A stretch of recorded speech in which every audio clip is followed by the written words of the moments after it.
What do you do in the evening when you don't know what to do?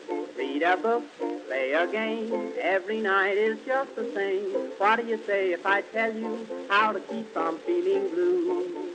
My advice is good to take and it's easier to do. When you're all alone, any old night, and you're feeling out of tune, pick up your hat, close up your flat, and get out and get under the moon. Underneath the bright, silvery light, you'll be feeling better soon.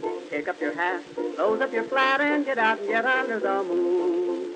Look, look, look at the stars above. Look, look, look at those sweeties love. Oh boy, give me a night in June. I mean it, all you got to do any old night when you're feeling out of tune. Pick up your hat, close up your flat, and get out and get under the moon.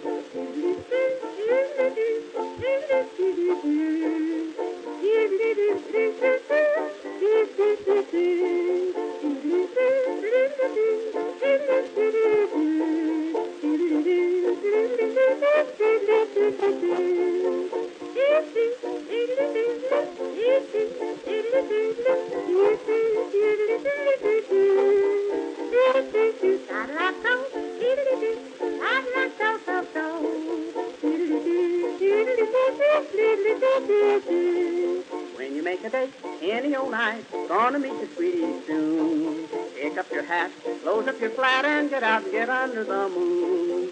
Underneath the bright, silvery light, that's the only place to spoon. Pick up your hat, close up your flat, and get out and get under the moon. Walk, walk, kissing and walk again, talk, talk, kissing and talk again, oh joy, sweethearts are all in tune. I mean it, when it's raining out, stay in a room, but on a lovely night in June, here's what to do, sweetie, and you just get out and get under the moon.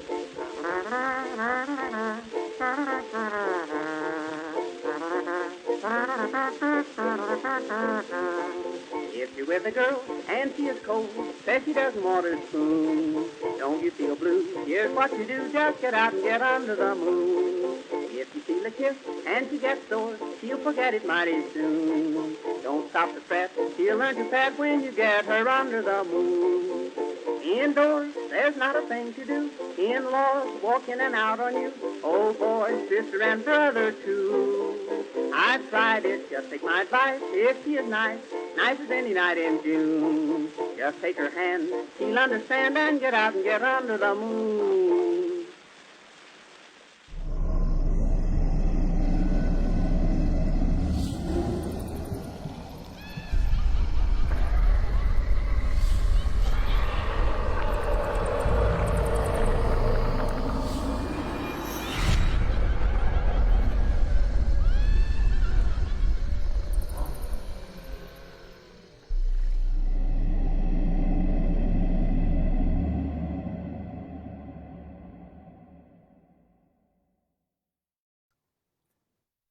Ladies and gentlemen, madam and mademoiselles, welcome to Haunters Anonymous After Dark. It's Friday live chat, and James is right here as always. What's up, everybody? We're with science behind the scare, not Scream. I'm an idiot. It's stream behind the drive-in Stranger Things, whatnot live chat. So, how's everybody doing? Hey, everybody! Everybody says hello. James, glad you like the song, or don't. I don't know what "kills me" means. It's good. It's a beautiful song. Mark even beat the music. Well, that's great. At first I thought you were beaten to the music, and I'm like, I don't know. No. By the way, it's Friday night, so there will be a little bit more PG-13 and or whatever. It's never really rated R. It used to be. Yeah, it hasn't been in a while. It got to swearing. Freaking NC-21. Yeah, but the night we had to take down was like at least a single X. It was a double at minimum. That was for sure. Hey, Pyle, what's up? What's up, Pyle? James said I like science behind the. I like science behind the Scream too. Quickly, someone make a page about it. Yeah, totally. Then see, Mark, then not him and always on- Science Behind the Scare can get into it. Do science behind the scream after dark. Man. So yeah, we'll as always, um, we'll get Nick on here from Science Behind the Scare. Streams and Scares and everything else. I know I'm just gonna say it wrong for just no reason until he gets on here. And he'll be like, "I'm never coming on again." You sons of bitches. God, I just realized I just shaved Nick on here from Science lip wrong. There's some TMI. So everybody doing okay tonight? Let's see, James, what news have you heard today? No major news actually. I know we have a little bit of a discussion. We're gonna have with Science Behind the Scare. Ring the bell because I have a feeling. I'm just kidding. I changed the title. Damn it, it's fixed now. If it still says "Scream" on your monitor, refresh it. It's fixed. Oh, don't. Yeah, it's all right. No major news. Well, Mark, I was telling James right before he came on. Y'all know that I monitor. I monitor my Facebook page for all the 3 billion haunted attractions on, and I send the info to James. And like we said before, we just stopped putting all the haunts that are closing because it seemed to be a lot of negative. But today I told James that about 75 to 76% of the haunted attractions that posted today freshly are closing for this year. So it was kind of peaking at about 55% of what was in my feed was closures. And now it's about 75, 76%. So the closures are unfortunately ramping up as they get closer to the end of August. And that's kind of sad. There are some that are, of course, saying they are opening. Mark said the Beetlejuice. So that's the one bit of news I've got. Beetlejuice at the Tribute Store. Yeah, it looks pretty cool. So sad I'm not there. Yeah, that's his major news is Beetlejuice. Yeah, Beetlejuice. Yeah, Mark, I like shockingly accurate numbers. I say 75, 76 because it really is it was a little bit more than 3/4, but by a smidgen. You've got some hurricane news. Yay! Yep. 2 double hurricanes, double the pleasure, double the fun. They're coming in literally at the same time. Once they hit the Gulf, one is further away, but it's traveling faster. Up until a few hours ago, one of them was headed straight towards me, literally straight towards me.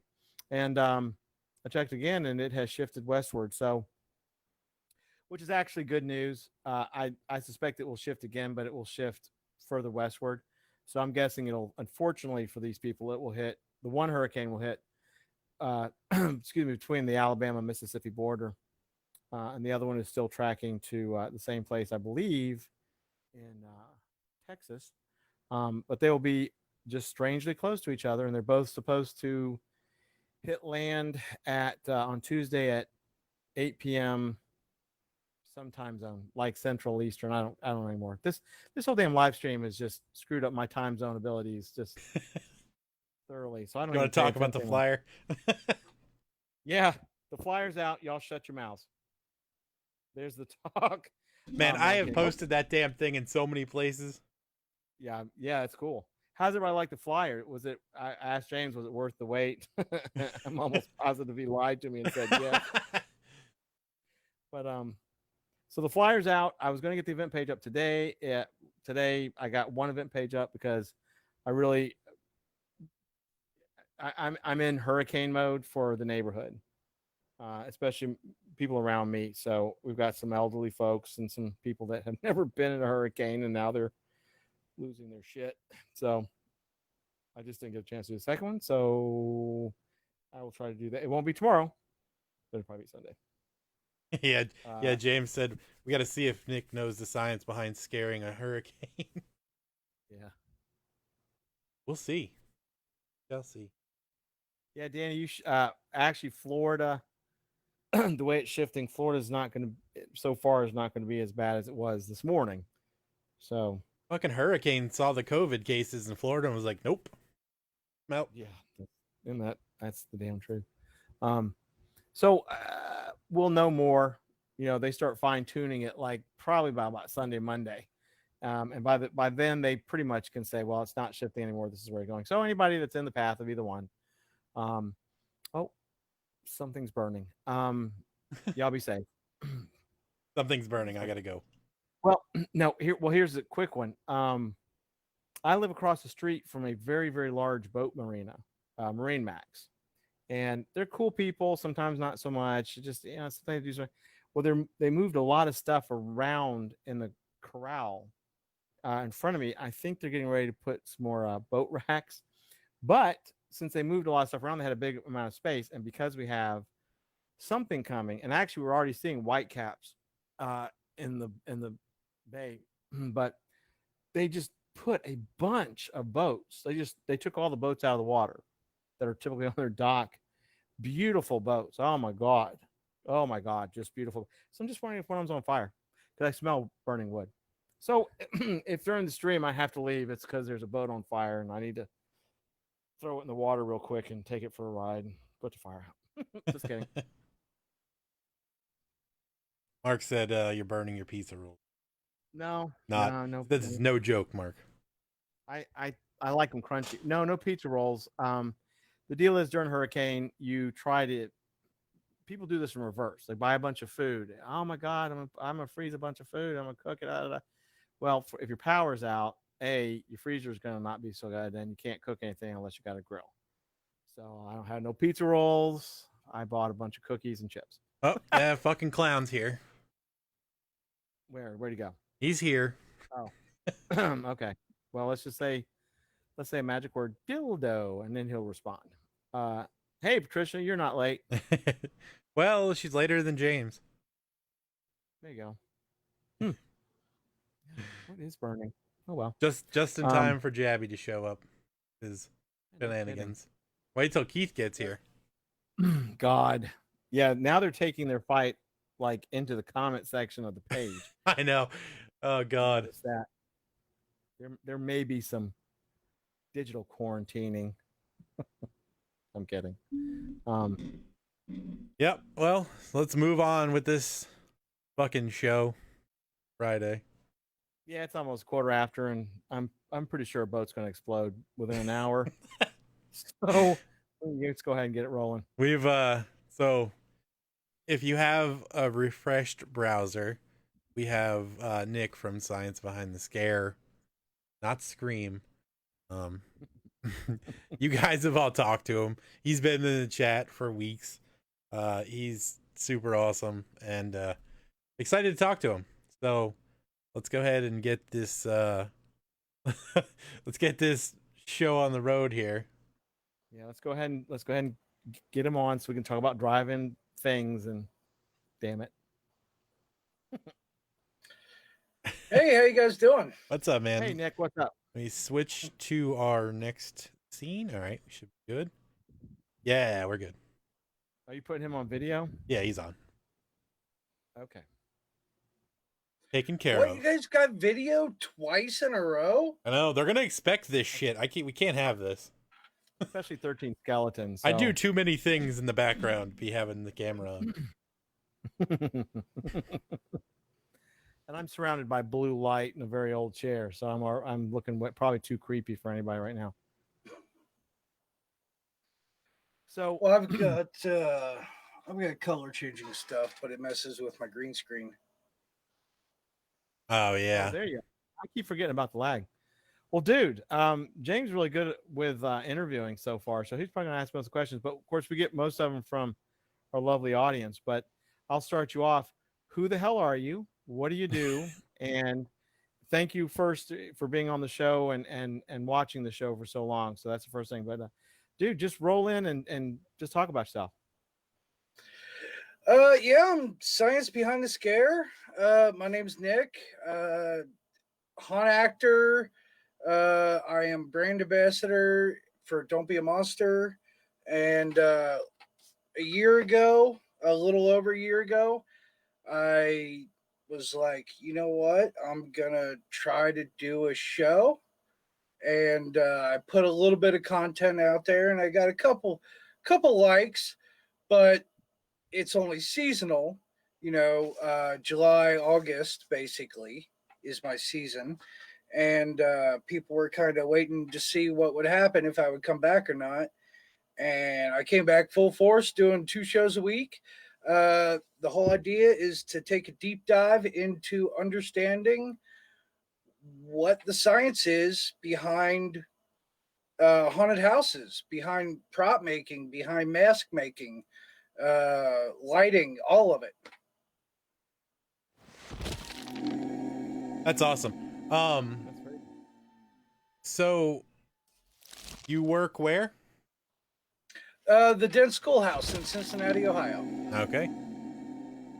I don't want to lead too many questions. Like I said, just whatever, but Yeah. Oh, I figured most of the stuff will kind of come up in conversation. yeah. If not, I'll give shout outs. Let's see. I'm reading chat real quick. Yeah, I was reading chat. Of course, Jabby's here, and I don't. Yeah. Science behind the scare. April Penn says, "Hi, Nick." So Hello. you work with Dent, and of course we had a fantastic montage of Dent. But like I said, everybody's story is different. What you got any? And you heard all that. What stories do you have that you can share with Dent right now? Before we get to science, before we get to what you're actually here for. Just kidding. So I actually started before any of the current actors, but I kind of came in 2018 as the new guy. Only 1 or 2 of them knew me. I had started way back in 99, before the current owners took over, when it was owned by the Boy Scouts, and I volunteered there. And then I took 12 years off haunt acting to have kids and work and that kind of stuff. And then came back in 2018 because I missed it so much. I'm a little concerned about what Jabby's saying in the chat there. Welcome to the club. But what were you saying?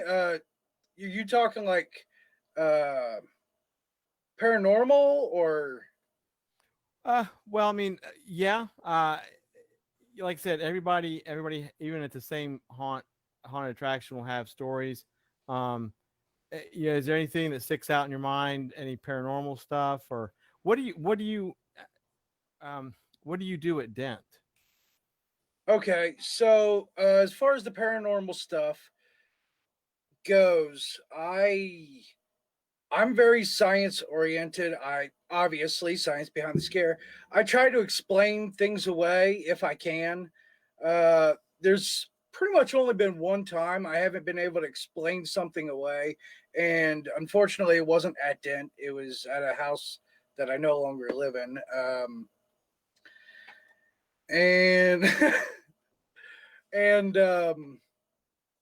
So at Dent, I am mainly a haunt actor.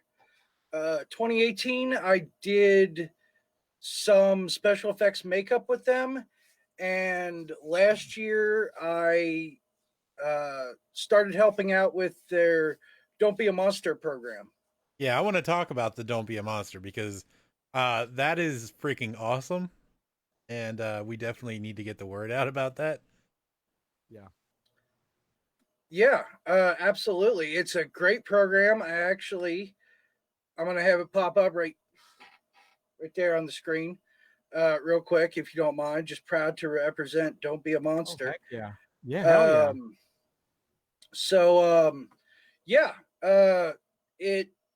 So I have 2 different roles. Science Behind the Scare is a brand ambassador.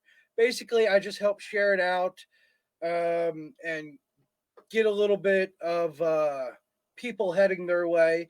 And what they give me in return is my fans get a little bit of discount sometimes on merchandise, or they may get some behind the scenes looks at upcoming events, or more of a teaser for upcoming events and charities and stuff that they're doing.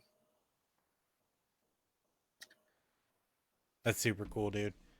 Yeah. I'm gonna go ahead and put a link in the chat here to that page so we can go give them a follow, because I love the whole idea behind this. Okay, and then with the Dent Schoolhouse, I'm not allowed to technically disclose my role, but I'm not one of the people that goes out and talks or meets with the kids. I have kind of a behind the scenes role. We'll just kind of say it's technology driven, but Cool. but yeah, so. Well, But that's it's a awesome. great program. They go out there, they go out in front of, anywhere from 30 to 800 kids. It's completely free for the school. They go out and do a program talking about, what bullying is. And they always say that there's a lot of people think that there's only two sides to bullying: the person that's doing the bullying and the person that's being bullied. But most oftentimes there's three sides to it. There's the bystander that witnesses it, and they're trying to turn that bystander into an upstander, somebody that can do something about it. Even if it's non-confrontational, at least they can try to get the person being bullied help from an adult or whatever.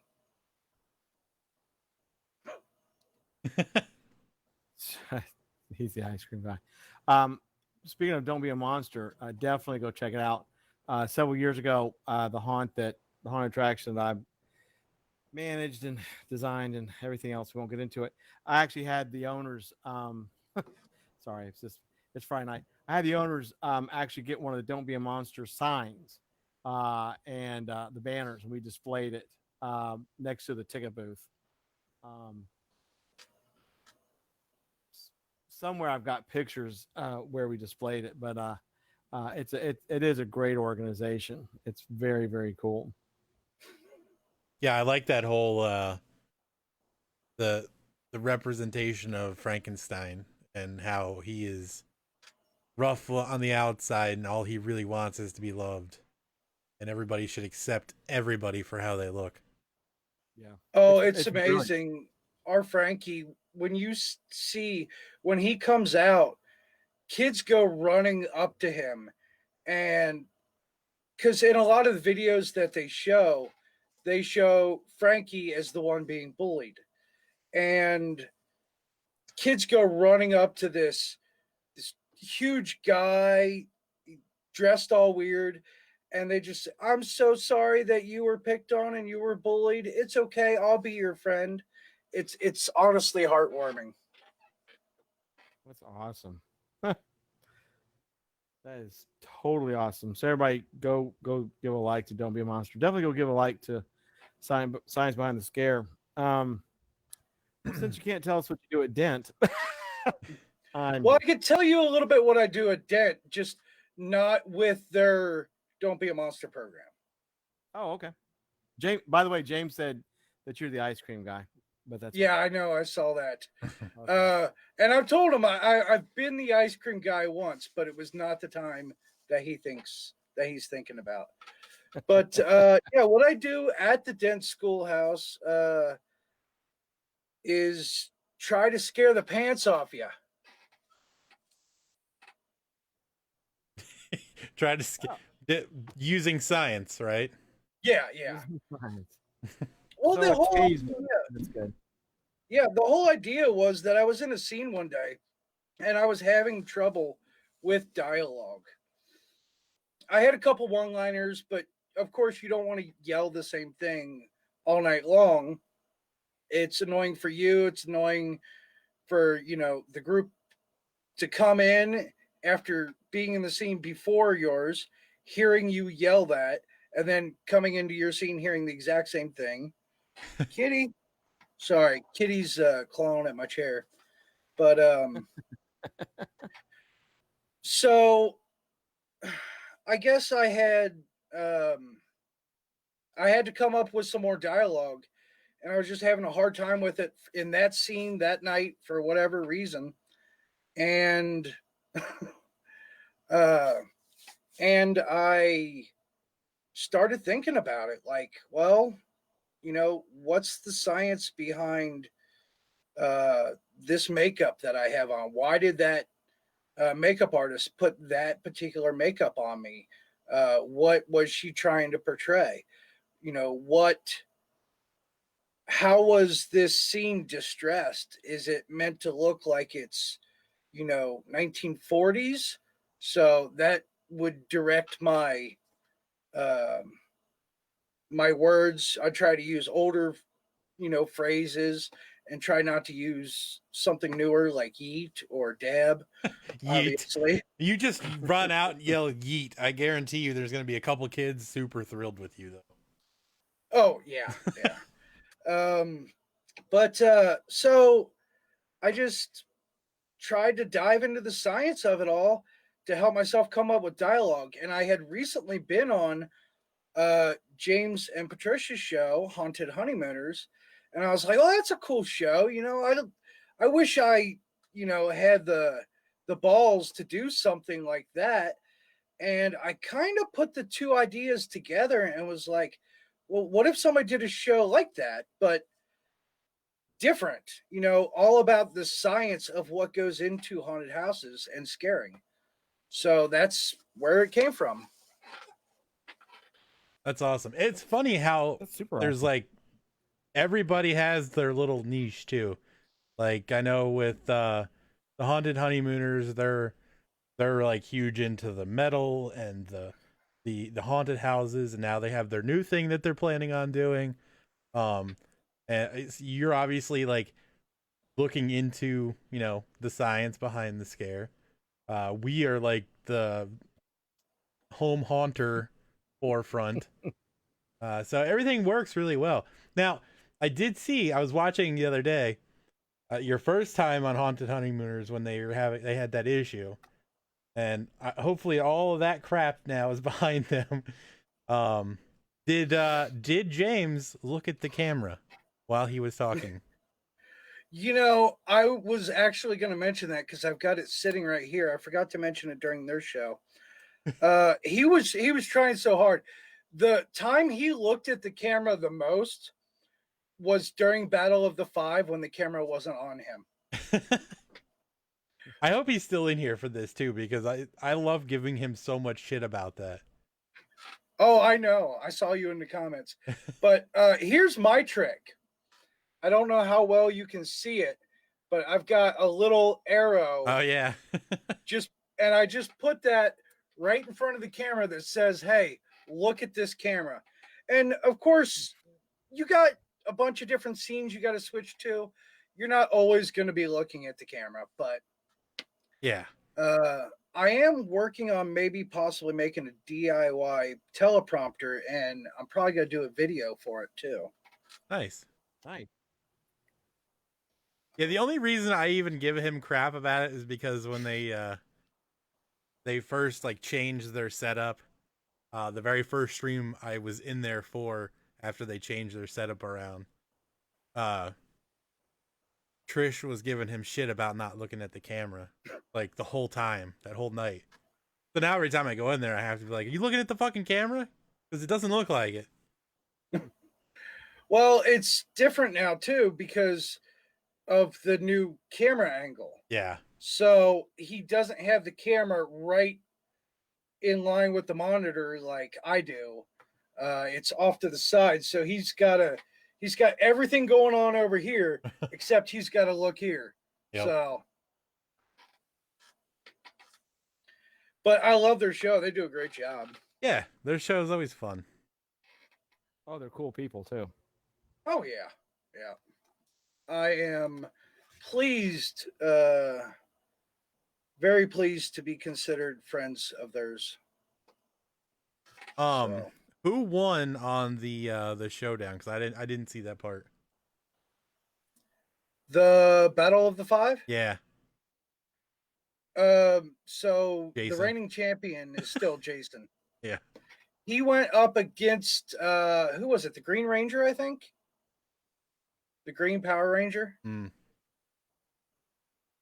That's a rough one. And I saw you So- were officially knighted, so that's cool.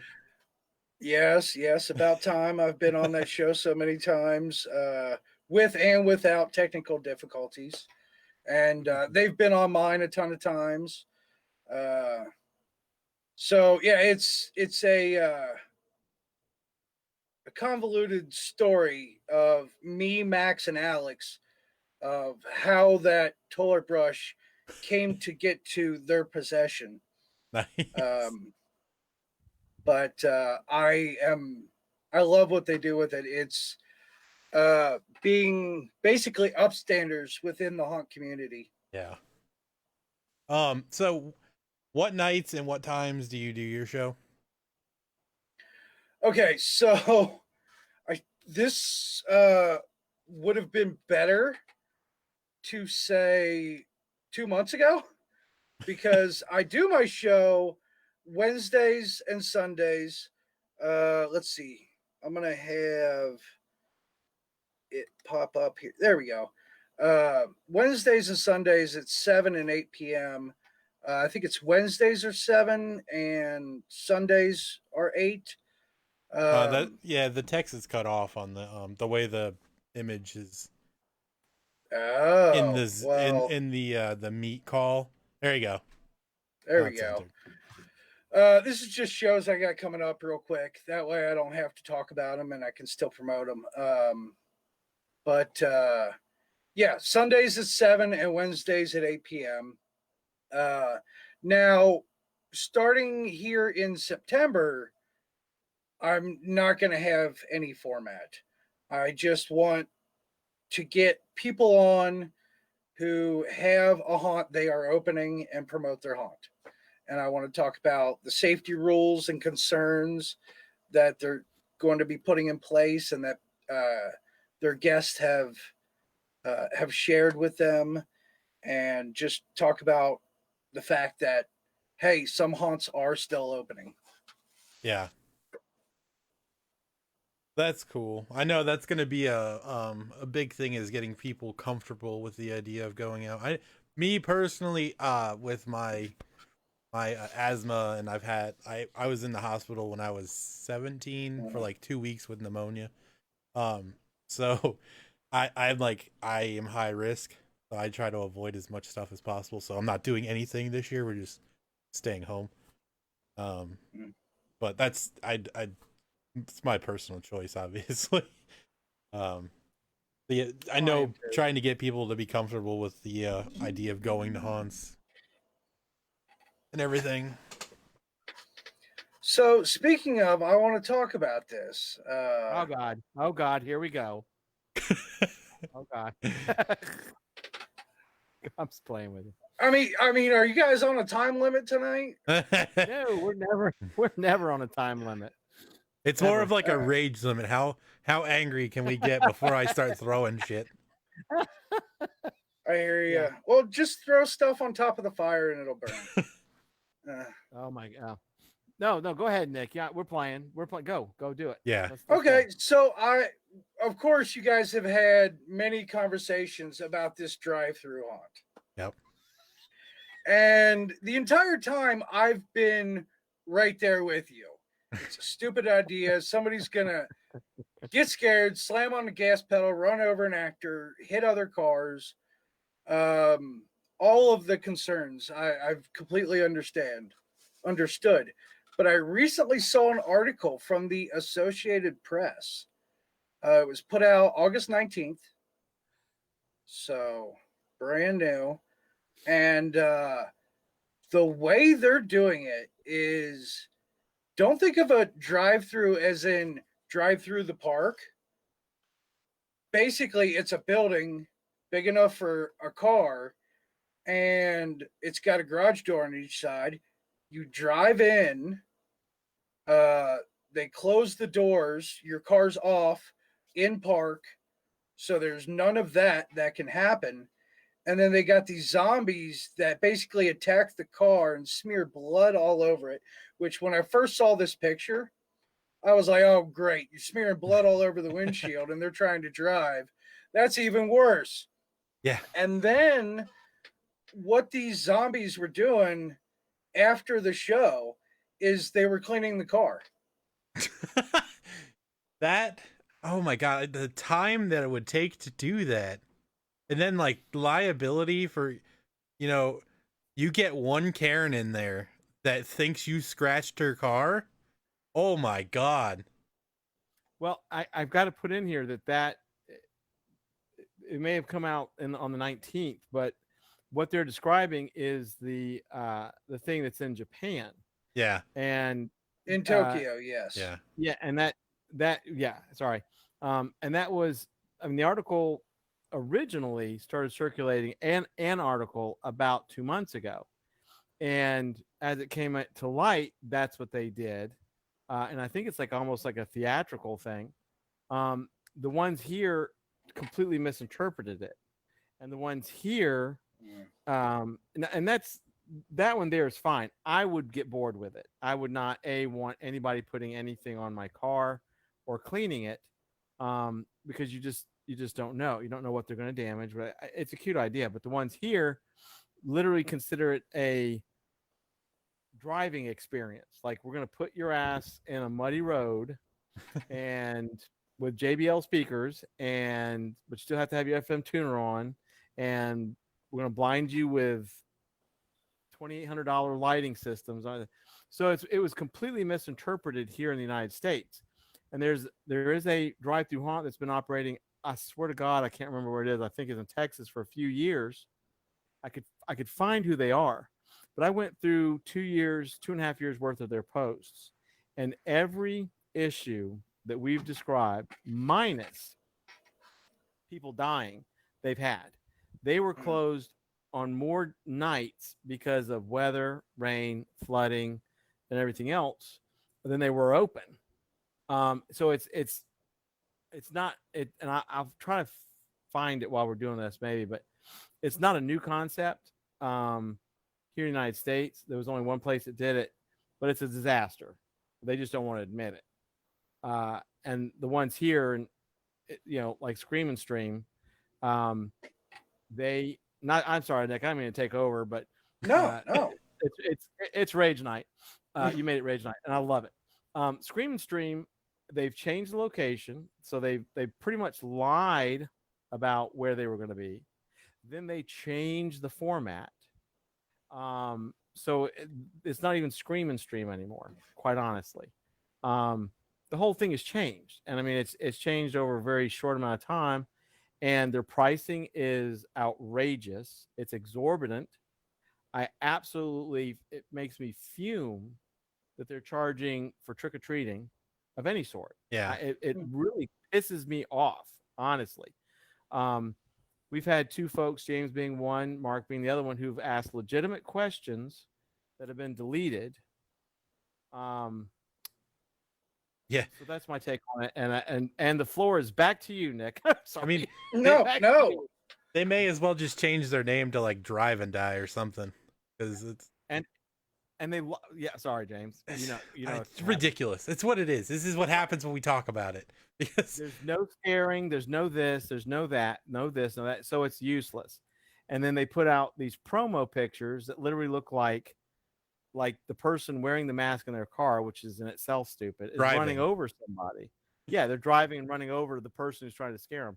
So the whole thing is stupid. And I called them out on it. I'm like, because Mark literally messaged them and asked them what their plan was, and they're like, "There's no scare. No actors will be near your vehicle, and there is no scaring." He's got screenshots of this conversation he had with them. They literally said, "No actors anywhere near the road, and there will be no scaring or startling." So like 3 days after he had that conversation, because they deleted it from their page, obviously. But he screenshot it first. Like 3 days after that, they put out this photo of what looks like It looks like terror dog hands, like reaching out at the front of the car. Like literally, the hands are coming from the front of the car at the driver. The driver's wearing a mask. First of all, not supposed to drive wearing a mask. And so I messaged him like, I thought you said like I've literally seen posts where you said there will be no actors near the road, and there will be no scaring or startling. Their response to me on the image was, it's a marketing image. Like, should you not be marketing what you're doing, not something completely other than what it is? Because the two things that you literally said are the central focus of this photo. So you're just straight up lying. Like, oh, they make me angry. How often do you go to a restaurant and you get something that's not even half as good looking as what the picture was on the menu? Oh yeah. Yeah, but if I ordered a hamburger and they brought me out a fish sandwich, I'm sending that shit back. Yeah, I hear you. Because they're telling me there's no scaring and startling, and there'll be no actors on the road. So they put an actor directly in front of your vehicle scaring you. That's stupid. It's a mess. Like, it's not even just like, that's not a poor representation. That's false advertising. And the other thing too is, go ahead, Nick. Go ahead. No. Go ahead, as you know, in the haunt world, there's people that do it right, and then there's people that don't do it right, like he who shall not be named. So we got to take the good with the bad. Like I said, the article that I read, the way from the pictures I see, it looks like, there's nothing metal, nothing that can scratch the car. Basically, you get a car wash and a show. I don't know what they're charging, but let's see. It says it'll be a 13-minute performance, but I want to at least give props to them for trying something safe amidst the coronavirus scare, because one way or another, we have to find a way to save Halloween. Now, like you said, or like I said earlier, you're going to have people that take anything and twist it and turn it into something that is dangerous or just downright stupid. Yeah, and there's two, I think, I want to say, two different car washes that are, there's one, I know the one in Alabama, and that one, I fully support that one. It's awesome. It's a haunted car wash. Yeah, I've seen that one too. And that's super cool. I mean, people could do that. If you want to do a drive-in scene, whatever, drive-in stop, make sure the car is off. And then, if you have 5 cars parked in an area and they scare around you for 3 minutes and then you drive after everyone's gone, all right, cool. But don't portray yourself as a literal drive-through. Like the way they've shown the videos and the pictures, none of it is what in any way is safe. They need to do the drive-in, everybody's stopped, everybody's cars are off, they come in, they don't touch your vehicles, but they're around you. Like a show, and then go on. Right, and I got to reiterate that article, like I said, it's Tokyo, it's Japan. That's not what's going on here at all, which I know you know. And this actually came out, like I said, a good 2 months ago, but it was completely misinterpreted by the people who are doing it now. Yeah. Like completely misinterpreted. And sorry about the squeaks from my chair. Mine does it all the time. You're fine. You should hear James. That's why I don't move. I'm in a 70-year-old chair that doesn't squeak because it probably doesn't exist anymore. It's so old. But that's the thing. And the other one is the Haunted Road. I think it's a complete and utter scam. I'm not impressed with any of it. The people that are running it don't know what they're doing. None of them have done a haunted attraction before, and claiming this, that, and the other. And it's fine if they are. Well, I did this, and I was a blah blah blah at Disney or the hell ever, or I had some pole dance place, whatever that woman did. I don't really care. It's a pole dance Um, place. Hey, I what's don't up, know. David? Whatever it was. She had a dance club, Ice or Skids or Meow or whatever. Skids. I don't fucking care. Titty Twister. Titty Twister. Well, that would have been cool because that was a cool club. But these people that went in like gangbusters, they put this story out everywhere. I mean, the day that it went across the globe, we were like, "What the hell?" It took days for them to post anything.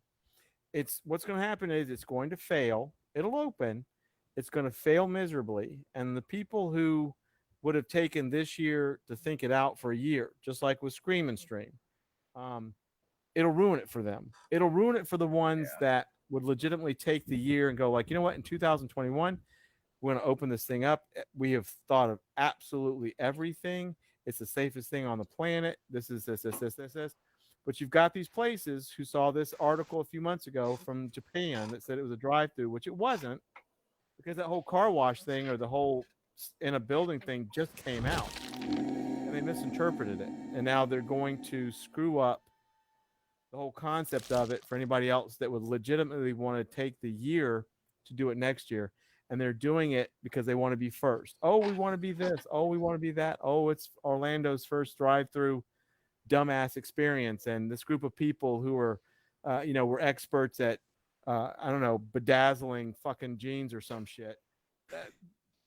That's what they think that they are going to do this correctly, and they're not. Yeah, it's the rush nature that's gonna fuck everything. Because when they put that site up for the first few days, it was literally a fucking what the hell, a Kickstarter. They had a fucking Kickstarter for it that they hadn't even put up yet. Like, they didn't even make the Kickstarter, but they already had a page saying it was a Kickstarter. So there's too many. Don't announce anything until you know exactly what you're doing. Don't especially during a pandemic, especially when there's a ton of people who are already very upset that things are closing, including HHN and all that stuff. But these two, and there's about 3 or 4 more that are trying to do this in other states, but here in Florida, it's just the amount of gotta be the first one, gotta do it first, gotta pretend like we know what we're doing, gotta make sure that everybody knows it's the coolest and safest thing ever, that we've misinterpreted something that happened in Japan. That kind of shit drives me crazy because it causes massive issues. It's dangerous. It's not been well thought out. Like I said, the first to do a thing doesn't mean it's right. Fear Factory assholes. So it just that's my rage. That's my rage on it. It's just for one, it's going to be half-ass. It's going to put a bad taste in people's mouths. They're charging an exorbitant amount of money, especially the Scream and Stream, and they're doing it for a charity of some sort. And I can't remember what it is. I think it's like a Man of Food Bank or something. But my God, don't sit here and post that you got fucking JBL speakers all over the fucking place and literally $2,800 lighting systems. Holy fuck! Why don't you just take that money and give the damn food to the people and not kill somebody in an oh my God, I got to shut up. Nick, it's all you now, damn it. You're just going to talk for a while because I'm just all pissed. Oh, yeah, airboats. Yeah, that's, I mean, so, yeah, there's people that are going to do it wrong. I also work in the food industry, and there's people that open restaurants and they have no business opening it. But you know what? You got to let the people decide for themselves, and hopefully they don't go and it shuts down. True. Yeah. If they, they're going to do it, some bad shit's going to happen. And then the people that have been planning it when they go to do it next time or 2 years from now, whatever, there's going to be so many damn new restrictions developed that it's just not going to be possible. Like, Yeah. don't rush the and you know- shit. Like, we know you have to, we want something, people want something to do. And it came out as soon as the information about Halloween Horror Nights canceling, all these things popped up. As soon as Halloween Horror Nights canceled, because they knew all that money was in the area. And you know what's Mhm. interesting? Like you gave a very good example, and I know what you're talking about because we have people that do that here. I'm going to open up a restaurant. I have no idea what I'm doing, but I found a building. I can get some equipment, and I can make the best burgers on the planet or some shit. They open up, and the next thing you know, a few nights after opening up, they've given a dozen people food poisoning because they don't know what they're doing, and then 2 people died from it. It's the same thing. You know, I cannot even give kudos for these people doing these drive-throughs for trying, because they literally are only doing it to be the first, Mm. thinking it's cool, and they're going to get somebody hurt. Something's going to happen. Somebody's going to get electrocuted or something, or they might get hit. I really can't even give them kudos for trying, because it was just, if they had announced it and said we're going to do it 2021, I'm like, hell yeah. But both teams are just, it's so haphazard. And like James said with Haunted Road, don't announce a Kickstarter. Don't even announce it. Don't say, oh well, the response has been so overwhelming, we don't need to do it. That right there tells me you don't know what you're doing. You just need to stop. You just need to stop what you're doing, because you're gonna lose your investors' money, and that's gonna be it. But anyway, Yeah.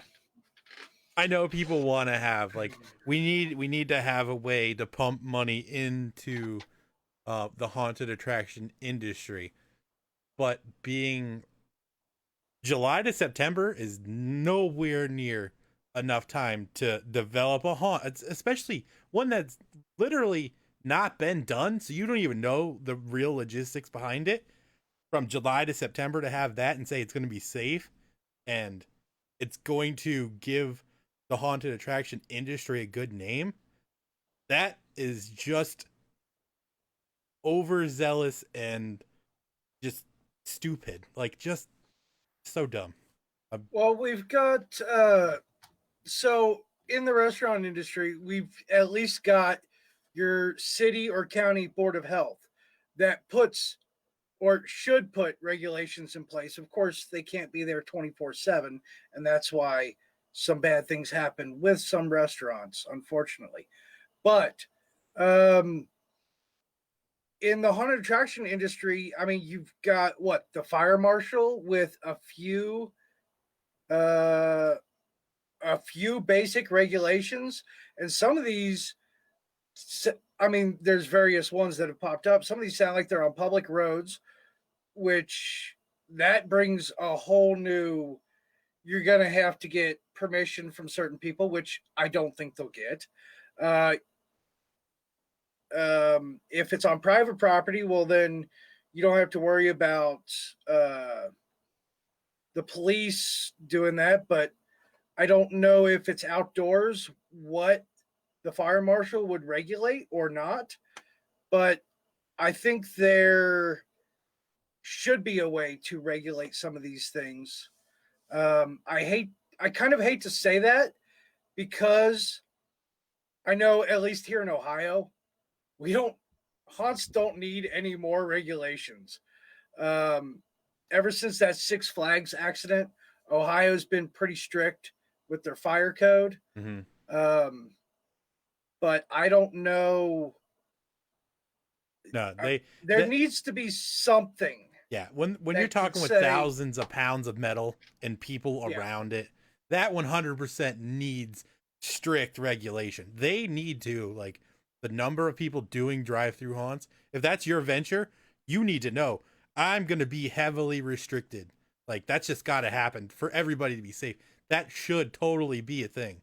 Like, once you put the word haunt into anything, the fire marshal becomes absolute, whether it's Okay. inside or outside. The fire marshal actually has an enormous amount of power, um, and it doesn't matter if it's on in private property. I mean, I will give you an example. You can have a home haunted attraction at your house.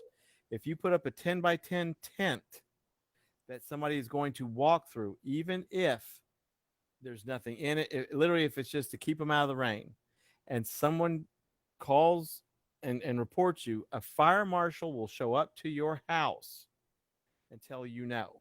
And that's your home haunt. You're not charging any money. It's just a tent. They'll tell you you either shut the whole thing down or you take the tent down because it's covered. When it comes to a drive-through, what's going to happen is the regulation is going to be on, like James said, a multi-ton vehicle with an internal combustion engine. Thank you, Mark. No air driven. Well, unless you're an airboat, that's internal combustion. So what could very well happen is, especially since it's in Orlando and Kissimmee, and I've seen this happen a lot before. It depends on the fire marshals. They'll let you get right up to the damn hour before you're going to open. Magically, the fire marshal appears and goes like, "Hey, I had no idea this was happening," and they're lying. And they're like, "Well, I was never called. Oh my God, I don't. Where's your permits? Oh, I don't think that I've actually." And they will literally shut you down. I don't care if it's you're driving through a forest, driving on a road, whatever. I'm not gonna mention who, but I've seen it happen. Oh, it happens all over the damn place. I mean, it happens. It's happened here in my city. So I guess the takeaway from this is the fire marshals are absolute, and of course, fire marshal regulations on anything haunted attraction related or whatever. It's pretty much all over every state, and they have very set rules. And I guarantee you, if these two places aren't proactive enough, they're probably like, we're outside, we're not touching people, we don't got to do this. I guarantee you, if they do not proactively contact the fire marshal to say, this is what we're doing, this is the route, this is da da da da, they're gonna show up and say no. And then I'm gonna laugh, and then we're gonna have a whole damn Haunters Anonymous episode with just me laughing for a full hour, and that's all gonna be, and everybody will know what happened, and I'm just gonna be laughing, and we just stop the stream after an hour. Yeah, and I'm sure liability insurance isn't gonna be cheap when you're involving motor vehicles. Well, if they get it, see, that's the other thing too, is they may think like, we don't need insurance because the car owner has insurance. And I swear to God, which is actually exactly what they said, which the drive and die people said. Are you serious? Yeah, they're like the drive and die. Sorry. Woo, that caught me in a good mood. Well, they said because you're driving on a public road, so your insurance is going to be responsible. That's not how that. See, that right there they should just be shut down. What's up, Keith? Hey, Keith. Hey, Keith. That's not true. It's not true. It's just like if you find a Del Champs or an Albertsons, or let's say, okay, fuck it, something everybody knows, a Walmart. If you're like, oh my God, there's a Walmart that was abandoned or they closed down, I'm going to rent it out. I'm going to make a haunted attraction. Whoopity-doo. You're changing what that building is and was. And the fire marshal will come in and go like, what the fuck are you doing? And you're like, well, it's an old Walmart and I turned it into a haunted attraction. He's like, no. There's an example here, and I won't mention them because I do like them, but it's an indoor attraction, 100% charity. Right there, everybody should know, whoever's listened to the stream. The fire marshal came in and said, well, you've changed, even temporarily, the walls and stuff. You've divided this room up. Now the sprinkler system doesn't work correctly if something happens. And they had to spend a large amount of money to change out the sprinkler system to accommodate temporary walls for a a 7-night run. Mm. So it's the same thing. Is like if you go to Geico, it's like, well, I crashed into something. We talked about this. I'm like, well, what'd you crash into? I crashed into a fucking clown. Oh no shit. How did you do that? Oh, I was in a drive-through haunted attraction, and this fucking clown came out, and I ran his ass over, and he scratched my car with his vape stick. Now I want my money. Geico's gonna be like, what the fuck were you doing with your car? And you changed exactly what your car is designed for, which is not driving it through a drive-through attraction. It's the same thing with Christmas too, by the way, because people have said, well, it's a Christmas drive-through. If you ran into, baby Jesus or something and ruined your car, they're not going to cover it. It's the same damn thing. Not to be sacrilegious, just saying. They're also the ones that said they were like a drive-through Christmas display. This was the same conversation that Mark was having with them when they said this. You change what you do with your car, and you do something with it that it's quote unquote not designed to do. It's not an attraction ride. It's not like I'm going to rip one of the boats from the pan ride and run away with it while Mark chases me down, put wheels on it. Yeah, no, it's a vehicle. It's designed for travel, not as an attraction vehicle, and they won't cover it. I guarantee you. If you just contacted Allstate, Progressive, Geico, whatever, and say, hey, if I ran into a fucking vaping clown, and then crashed into a concrete wall or something, would you cover it? They'd be like, no. What the hell? Oh yeah, there's you have to get, whether you're a pizza delivery driver or an Uber driver, if you plan on using your car for any kind of work, it gets really intense if you're transporting people. But even if you're just transporting a pizza, it changes the whole rules of what you need for insurance. Yep. Which, I mean, this is kind of the biggest nail for that coffin, is just the safety is the most important.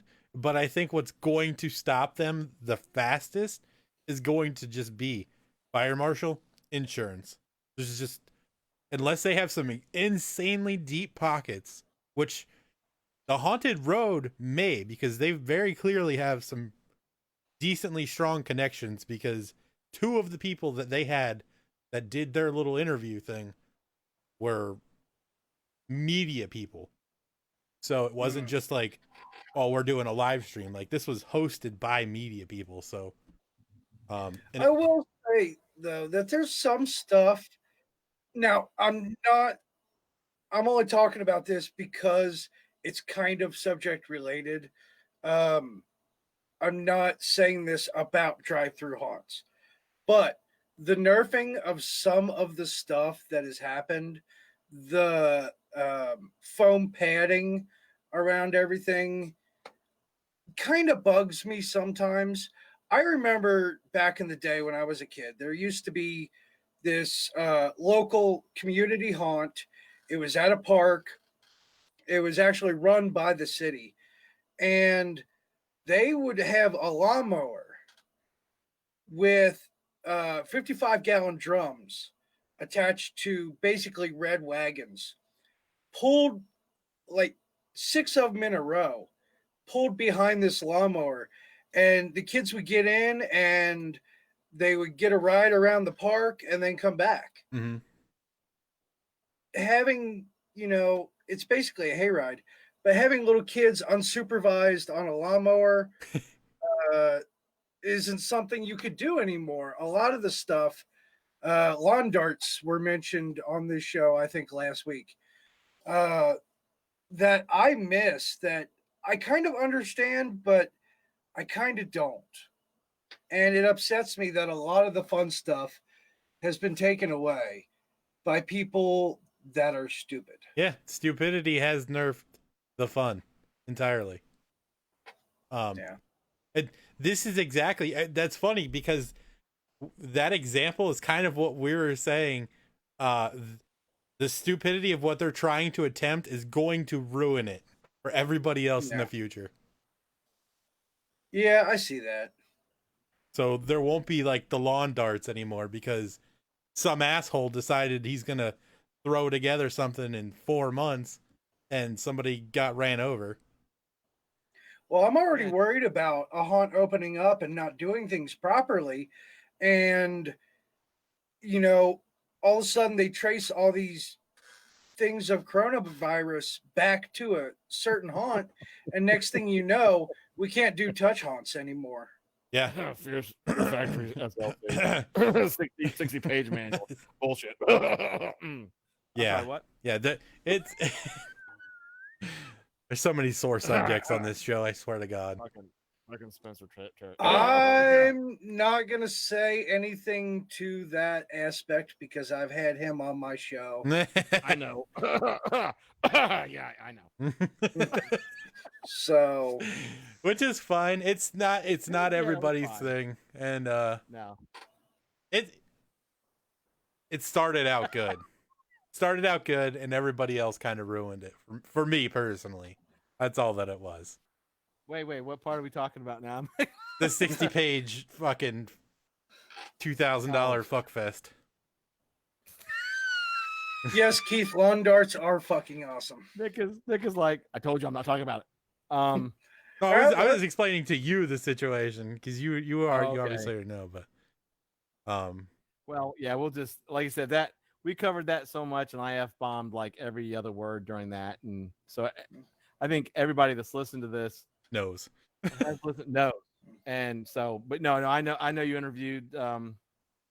So like I said, we'll keep it at Keeping people in check is going to be the most important thing for sure, though. Is making sure that shit is being followed through by everybody.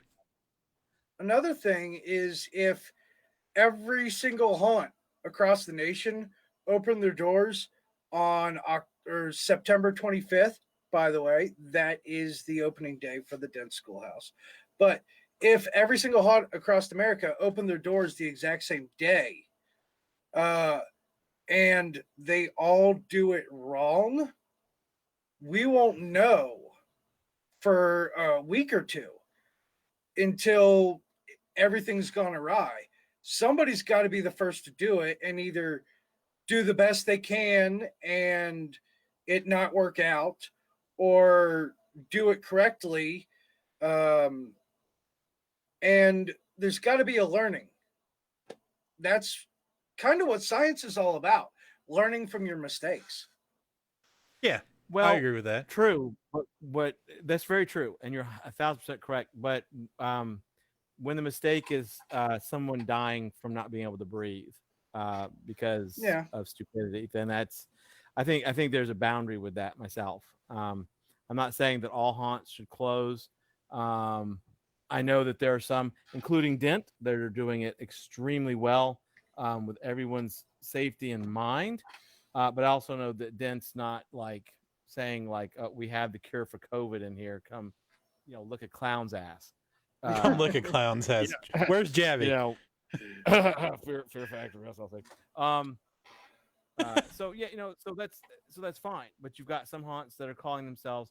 I had a very long discussion with a gentleman on the other side of the pond about this, because they're having the issue too, where they're saying we're COVID secure, COVID safe. That's complete bullshit. If you put that on a flyer and somebody contracts it there and it can be traced, you could have your ass sued. You could be sued out of existence and then some. The haunts that are putting that, I think, really need to stop. I think their intentions of saying it are, well, whatever, but they need to stop saying it because it's not true. You're not. You are not COVID secure, COVID safe. You're being as safe as you can be, but not.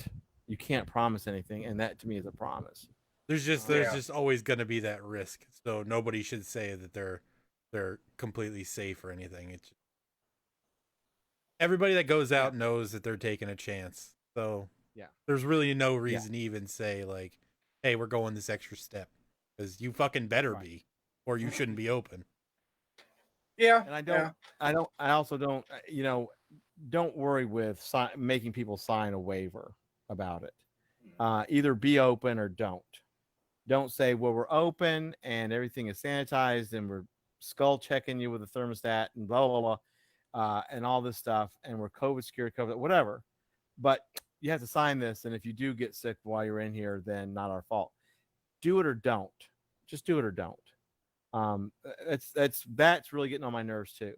And that's any haunt. I don't care who it is, as nice as you are or bad, just do it or don't. By the way, the waiver does nothing. It does nothing. Just because you signed it, and there is a haunt lawyer that has said this, it does nothing. You could have every person that goes through it sign a waiver says, I understand if I go through your haunt and I catch something while I'm in there, that I don't hold you liable. Bullshit. Yeah. It's pure bullshit. So I do it or think- don't. I think most haunts are just going with a sign saying, hey, these are the precautions we're taking. And as always, enter at your own risk. COVID compliant, I am 100% behind. If you're COVID Yeah. compliant, then fucking beautiful. That's all you need to say. Yeah. Like, we're COVID And or following COVID guidelines. Both of those, 100%, I think, is the Yeah. way to do it. federal, state, local, whatever guide. Yes, I agree. Yeah, but don't make me sign up. I'll turn around. Well, I'm not going anyway. But you're I mean, you're already taking the precautions. If you're doing it right, there was a haunt that didn't do it right during and it's not SLC. It was another haunt that got bashed because they said they were doing all these precautions and did none of them, and then got. Oh pissy with the God, that person was who- yeah. See, that's the kind of shit that's gonna ruin it for a lot of places. very Yeah, much. that's what Very I'm much. worried about. Like I said, I will continue to rag on Fear Factory. I'm just gonna let you know, because of the enormous amount of it just oozed out of them that they wanted to be the first ones to do it. Just fucking oozed out of every pore. And I'll say his name, and I don't give two fucks. Spencer Terry. It just, oh God. Kills me. Every kills time me. I watch, He goes on his rant oh every my time, all the time. Fuck that dude. Fuck that dude, and fuck their factory, and fuck the place they're in. I don't care. It just it oozed from it because you could just tell he wanted to be first. Oh my God, look at our manual. I copied most of it from the CDC. Oh my God, every goddamn person on the planet is interviewing me. Oh, look at my nipples. They're so hard. Fuck you. Fuck your haunt and fuck your fucking manual. And I swear to God, everybody, that's the last I'll ever talk about it, because I know it's getting on everybody's nerves. Never gonna happen. Um, It's gonna happen again. It ain't gonna happen. It's gonna happen like again with somebody else. But The only thing I so- have to say on this, and this bothers him way more than it bothers me. Trust me. But the thing that I said is they were not the first to do it, because they got beat by about a week and a half or 2 weeks by a haunt in Tennessee that opened. Now, we completely ripped that fucking haunt apart because they called it post-COVID. So, like, I'm not in any way backing that haunt, because fuck them, because there's in no way are we at any point post-COVID. But they did hold their haunt over an entire weekend. So from everything that I know, that place definitely beat them by a week or two. So that's my only issue. I completely and the funny thing is I always completely forget about that. I always go by the level of just absolute disgusting amount of look at me, and James go, and that's pathetic. James goes with the fact that, yeah, they really weren't the first ones to open for halfway to Halloween, and you're right. But I was. This sounds so obnoxious. 4 years I was trained in watching people, looking at actions, everything, just everything minute. It was for forensics debate on that's a whole other show. I cannot stand people like Spencer Terry. I can't stand him in general, no matter what you do, because every time I saw him on a show, every time he talked about that damn manual, it disgusted me, because all I could see was you copied this shit from the CDC and you fine-tuned it for haunted attraction. It's nothing but pure shit. It's now crossed over the pond, and it's the whole thing was dangerous. And like I said, it's probably petty on my part. I don't give a fuck. It just got on my nerves so bad. But James is correct. They really weren't first, and so I can laugh about that. So, uh, so fuck all of them. This is I know you're like you can't talk about it, so you're just sitting there uncomfortably. This has happened a couple times, And that's fine. and Yeah, it's I fine. laugh I'm every sorry. time. And I apologize, Nick, because like I said, I know he's on your show, but you know what? It's Friday night after dark here at Fucktown, USA, at this live chat, and this is what we do on Friday: is commandeer if you're a guest on Friday night. Just kidding. Well, Um, no, I obviously I wasn't there when they opened, and I haven't read their manual, and I haven't heard anyone talk about how they did it or what they did. So I can't say anything good or bad technically, but I'm definitely not going to say anything bad because he was a guest on my show. Yeah, that makes sense. No. So Yeah. Like I said, Nick, man, I will personally apologize because I'm, Yeah. I don't want to put you in the hot seat. But I also, that's my opinion. I will say this much: the manual was read. They were open for 3 hours on one weekend, One night. and one night. And unfortunately, the second night because of curfews, yeah. with the BLM. So I know that sucks, and so, but to say that it's just the whole thing of saying that it was a successful opening. No, it wasn't. Well, I do want to talk. Contact trace. Sorry. Go ahead. Go ahead. No. Sorry, I didn't mean to interrupt. But I do No, want to you talk need about a guest I recently had on, called Spooky Psychology. And one of the very first questions I had for them, other than who are you and what do you do, was why are haunted houses more important now more than ever? And they had a pretty good answer, because I do think that haunted houses are needed among this time where we just need the entertainment because we're not going to movie theaters and stuff like that, and fairs and festivals are closing down. So we just need some kind of entertainment that we can go out and do, especially a fall activity, because that's, let's face it, that's the best time of the year. But they had a really good answer about the chemicals that are released within the brain when you get scared. And I'm going to give you the shortened down version of it. Basically, what it does is it makes us more connected to the person we're there with, more connected than if we laughed or did any other kind of activity with them. I think the chemical was called cortisol.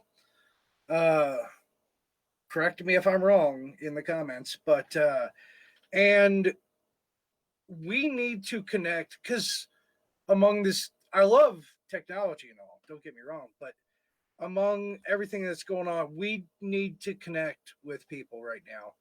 And thanks, David, for watching. But yeah, they had a great answer and I loved it. And I do think that haunted houses are more important this year than they have ever been.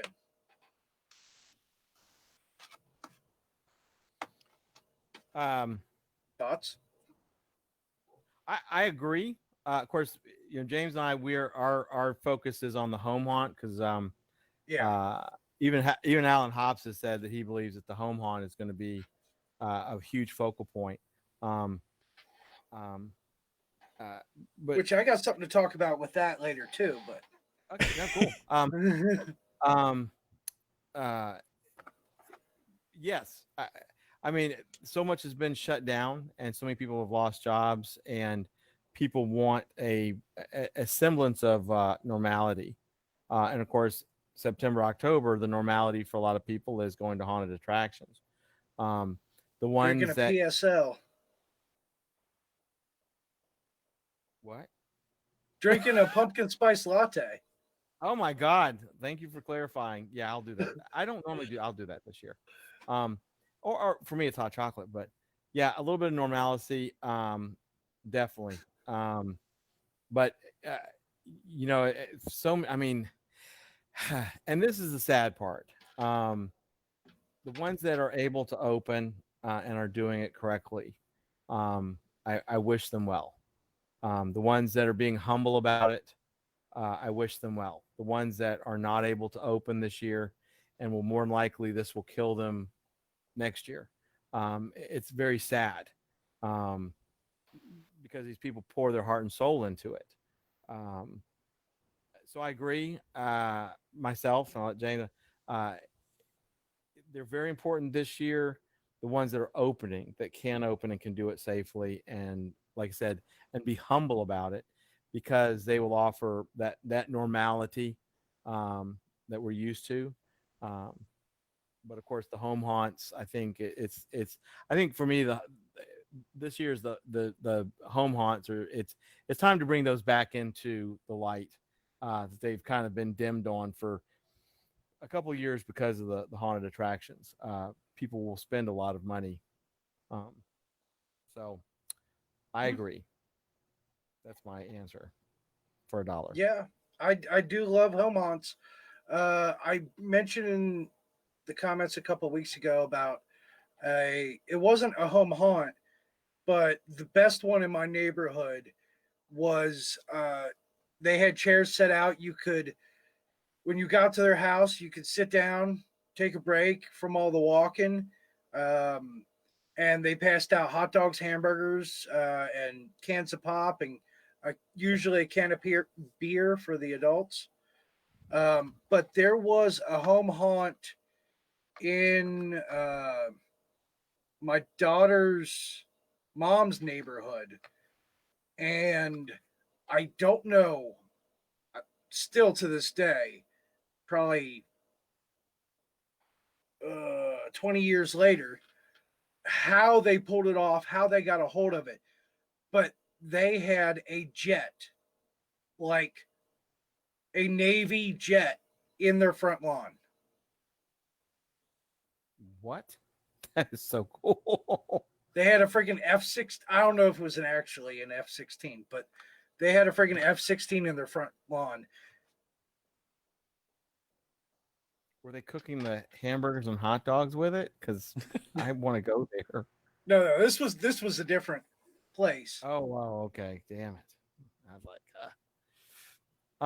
and see that to me is super cool.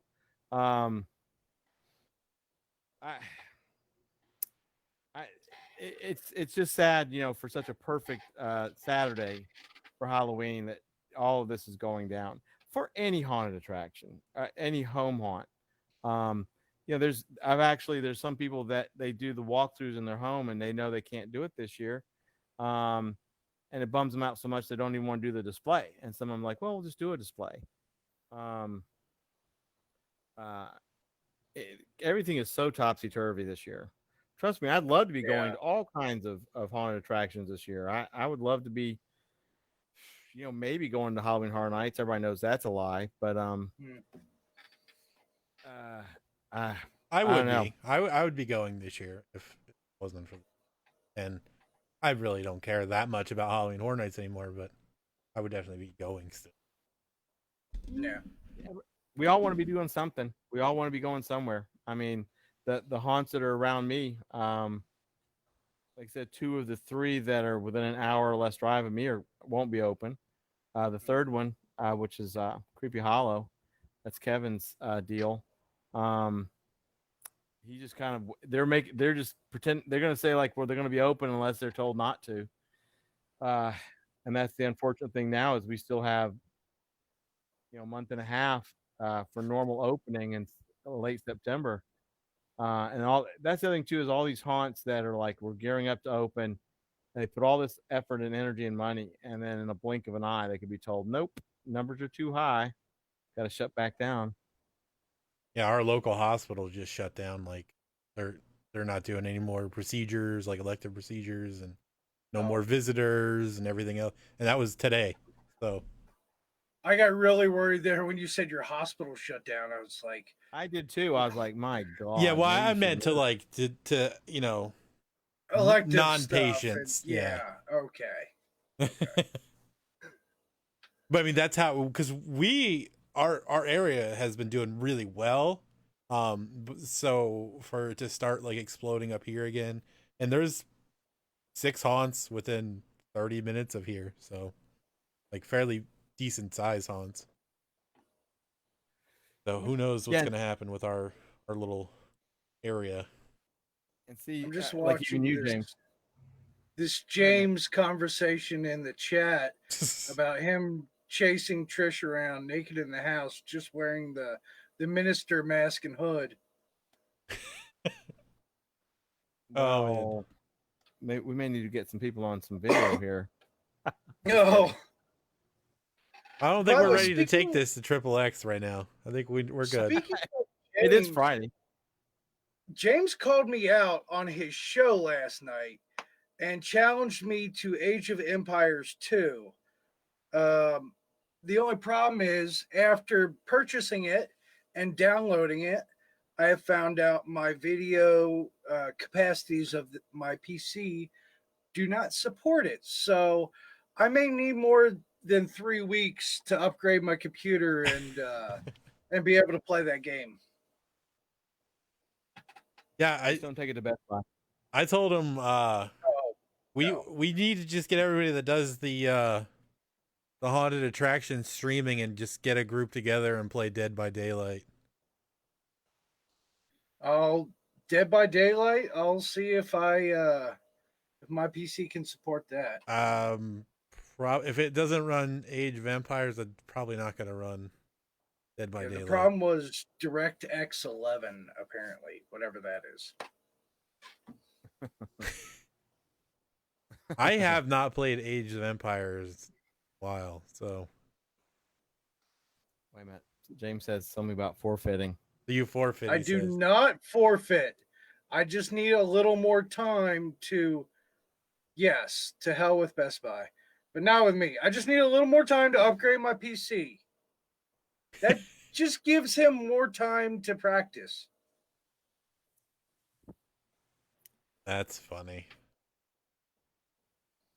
And I don't play games, so I don't know what the hell y'all are talking about. I mean, the technical stuff, yes, but Well, not the games. Danny's been going to the ones I've done. Like the last 2 I did was like American Truck Simulator and Fall Guys. And yeah, it's so funny. Well, Mark wanted Fall Guys because he was waiting for the rage, because it's an extremely rage-inducing game. And if I played it tonight, I probably would break something. But What was the game? Fall Guys. It's like a little kids game almost. It's very kiddie looking, and it's like there's like 50 people. It's an online thing. There's like 50 people on one course, and the course is laid out like a that game show Wipeout, where you have to like do certain things, avoid obstacles and and so like the whole thing is trying to knock you off, and people can grab you and throw you and stuff. And oh my god, it's a whole thing. And then the truck simulator is like just super chill and relaxing because it's just like very graphically nice. Concept wise, it's a stupid fucking game. Just stupid. You're driving a semi truck, for God's sake. It's just, I saw somebody playing that on Twitch. it's very chill though. So it's like I got into it more than I thought I would. Because I normally do like Dead by Daylight or Costume Quest. I started a couple weeks ago.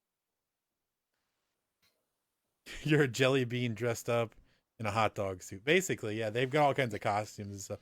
Because your base character is basically like a stupid looking jelly bean. And then they give you a bunch of costumes. Yeah. One of them isn't one of them like some kind of foxtail or something. Yeah. There's a game where you have to grab the foxtail off another person.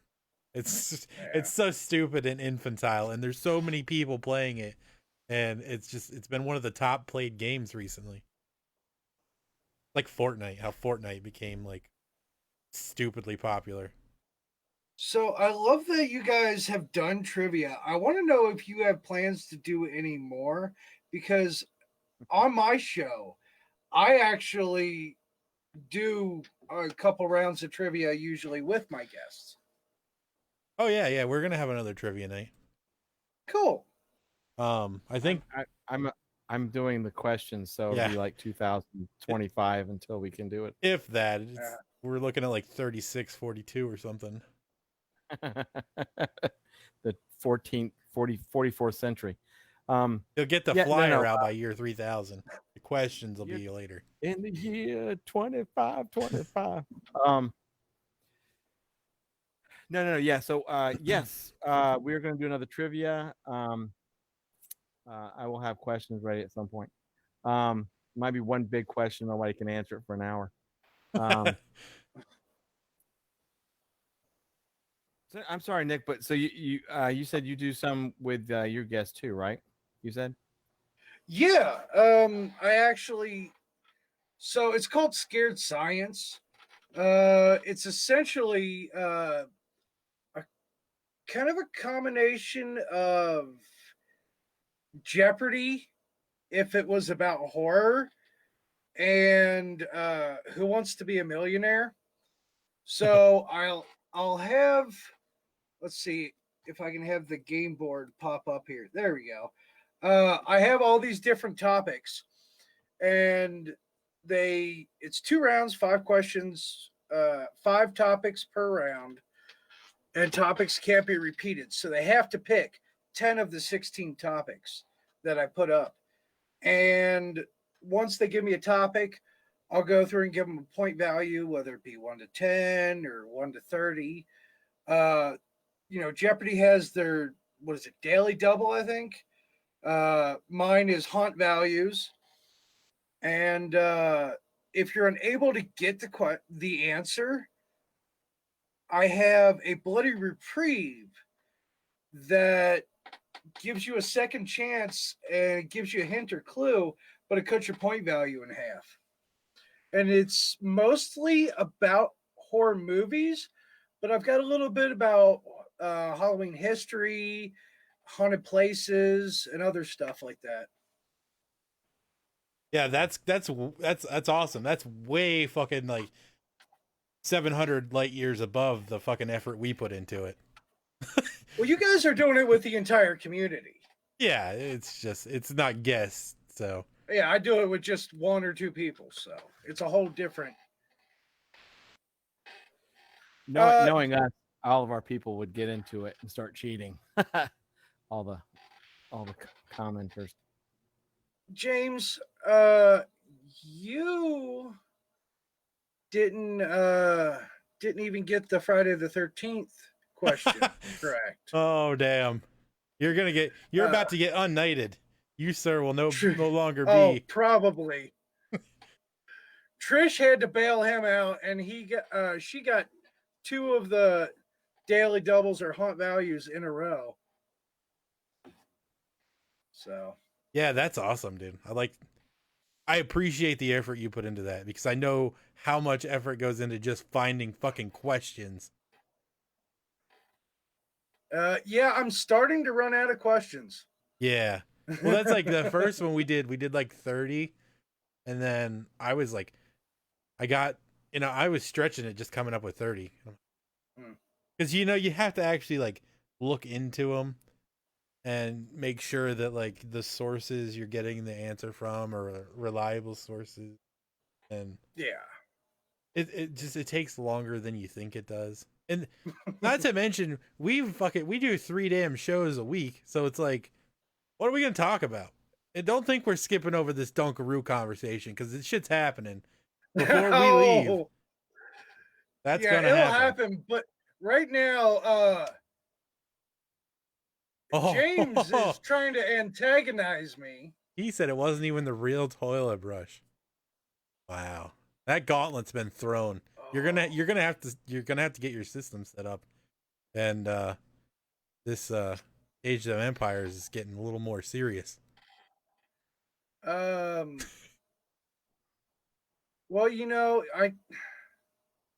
I wish I would have done worse last year because last year he came through during our Lights Out tour on Touch Night. I wish I would have done a little worse. And now I got to deal with him up at Terror Town November 14th. But It really is a crazy amount of shows that we put out. It's fucking stupid. At this point, though, everybody's so into it. It's like I feel guilty when we skip a show, and I always have so much damn fun doing this. Like I don't even care. We could talk for hours about absolute nonsense, and it's still fucking fun. oh yeah, about Chico sticks and Dunkaroos. Exactly. That has not a damn thing to do with Halloween or anything else, but everybody's into it. So, fuck it. We're talking about it. So yeah, you can't find them at all except on Amazon, and they're like super expensive, right? Yeah. They were like $13 a pack. Oh, $1.75 a pack here in Cincinnati. I'm so jealous. I am literally jealous. But does that mean they're still making them? They mean- did. Oh, yeah. Yeah. They started making them again. Like I don't. They may have started last year, but they're not fucking anywhere around me. From what I heard, they restarted doing them the summer of 2020. Could have been. Where do you buy them at? Where are you getting them at? What store? I found, well, it was an online link, but it said I was purchasing them through Kroger's. Yeah. Oh, See, wow. the closest Kroger I think is Virginia. Yeah. Which I mean, I might be able to pull this off. My sister lives in Virginia. I may bug her. And speaking of, so I got this limited edition Captain Crunch smart popcorn mix. Fucking horrible. Oh. They put Captain Crunch in Smart Pop. That's all they did. And it makes I everything hate it taste how funny. you get yourself so worked up, like, oh, I love this and this. They combine the two, and then it just doesn't work out. Yeah, and the packaging is beautiful. It's like a blue metallic with some wonderful graphics. I'm like, this is gonna be awesome. It's not. It's not. Something I recently tried that turned out way better than I thought it was the I think it was red velvet Oreos. Yeah, I've seen Red I had Velvet. those. Yeah. I've had those. Yeah. What'd you think about them? What'd you think about the red velvet Oreos? Sometimes they take two things you like and they take the worst part of those two things and blend them together. But those red velvet Oreos, I loved them. I thought they definitely took the two best parts and merged those two. Okay, I got some at Big Lots. Hmm. They were, for some reason, they were okay to me, but I don't. Maybe it was just the batch I had. They tasted chemically. I couldn't quite figure it out, but There was a slight, for me, that artificial flavor, but nothing more so than what red velvet cake already has. Yeah, that's true. Red Velvet Cake does kind of have that chemically. I always have this conversation with people. Is like they always put like no GMOs and shit. I'm like, put the fucking GMOs back in the food. It tasted so much better before you started messing with it. Yeah, fucking, it'll kill us when we're 50, but we'll enjoy it. Drop some science on you real quick. The U.S. military took trans-saturated fats out of their MREs, and now they don't have. I think they only have 2/3 of the shelf life that they used to have. oh wow. Give me all the preservatives. I have MREs from Hurricane Ivan, and that was 15 years ago. Oh, You may need them coming up. I know. Yeah, you might. I just wanted to throw that in there. God, I was getting ready to ask. Oh, did you see what Mark said? I guess you did about their $1 at Publix where he's at. Yes, the son Dunkaroos, of a bitch. Yeah. the Dunkin' Juices. Oh yeah, have a Danny's Publix looking for near the you? Hocus Pocus cookies. Publix is in Virginia too. Oh yeah, I keep seeing posts about those, but I have not seen any Hocus Pocus cookies. Oh, I'll give you both and all of y'all a little something today. I went to Big Lots today, And I don't know if you saw, there was a story about the candy manufacturers that they're going to limit the Halloween branding on their stuff. They'll have some, but just to save them some money. Today I went to Big Lots and I was looking around, and at two of their end caps they had Halloween boxes, Halloween candy boxes, the mixed ones, M&Ms and this, that, and the other. I'm like, oh my god! I went to go reach for whatever, and I noticed that the bags themselves were not branded, so they were in Halloween boxes, but and I looked at all of them. None of the bags were branded. Like none of the bags were branded Halloween. It was like their regular branded candy in a Halloween box. I was like very sad, so I didn't buy any of it. I noticed the same thing at was it CVS, which is a pharmacy we have around here. Mm-hmm.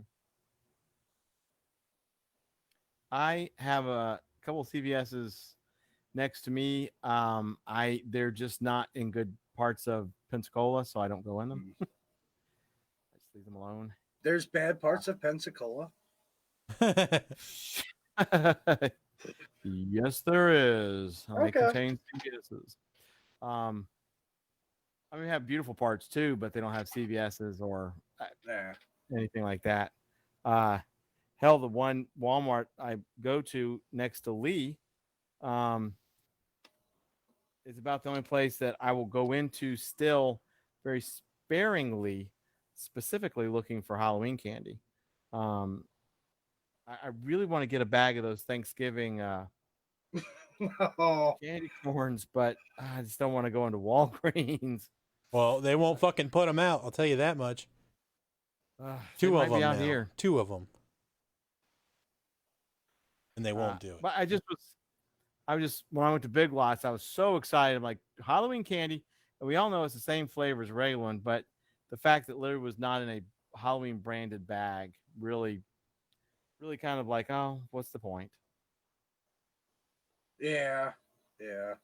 I mean, you still need something to pass out, though, or still something to eat. Oh yeah, I'm gonna eat all the turkey flavored candy corns to people. Entire bag.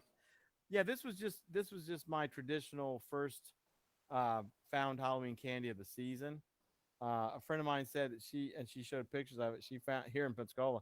She found some of the Reese's pumpkin, a couple of Halloween things, but they're in Circle K's. And I'm like, well, I'm not going in Circle K's for Halloween candy. Damn it. Nothing against Circle K's. I just like, well, I just want I don't know. I just want like a bag of it, not one or two, or have to buy the whole box. The woman at Circle K going like, what is your problem? I'm on meth. Just give me all the damn candy. But that was kind of, I was like, oh crap, don't let this already start. That I won't be able to find any branded Halloween candy. Although, like it'll you said, be Nick, out there.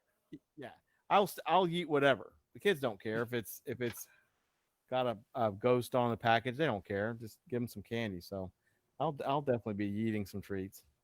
There you go. Give them cinnamon apple rings, ones that soak in that red juice. Here, kid, here's a cinnamon toothpick. What the hell's that? You know what? As a child, I probably wouldn't have appreciated it, but now as an adult, I would be all over that. Yeah, peppermint. Back when I was in high school, that was the rage. People making very specifically cinnamon toothpicks. And then you get in trouble. It got so bad you get in trouble if you sold them. I didn't sell them. I didn't buy them because everybody I knew like, here, Mike, here's one. I'm like, oh, thanks. I'd walk around. Anyway, little bit of trivia. High school in the 80s, crazy ass people. Danny said it's barely August. It's the 21st of August. It's not barely. We're 21 days into August. Danny, put the White Claw down, Danny. Damn. It's barely August. Lost your mind. I can't, and between all three of us, I can't believe it's almost the end of August. I feel like we've been in this pandemic for 10 to 20 centuries. But I also can't believe it's almost Halloween. Yeah, we're what, 43, 44 days until Till- Dent opens, I think. Jeez. So I don't know. Yeah, we're getting close to the season. I'm waiting for those leaves to start changing, and actually, we had cloud cover today in here in Cincinnati, so it was just a hair, just the tiniest hint of fall in the air. Yeah, man, it's been like 58 in the mornings here. Ooh. So it's like it's got that feel. It's so nice. You go outside and you're like, oh, this is the good stuff. Yeah. Oh yeah, here in Florida, we've got 2 hurricanes in the Gulf coming. Ooh, it just feels. Oh God, it's so spooky and creepy, and I couldn't get my damn Halloween candy. You got hurricanes throwing flaming boats across the street. And Yeah, that smell finally went away. So I was going to take everybody outside and see if we saw a burning boat, but we didn't. So there you go. Yeah, of course, here in Florida, it'll be warm up until the end of September. Then it'll start cooling down.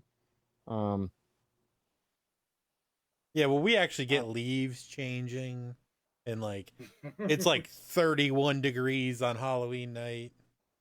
Oh, we have tornadoes when the hurricanes. Whatever.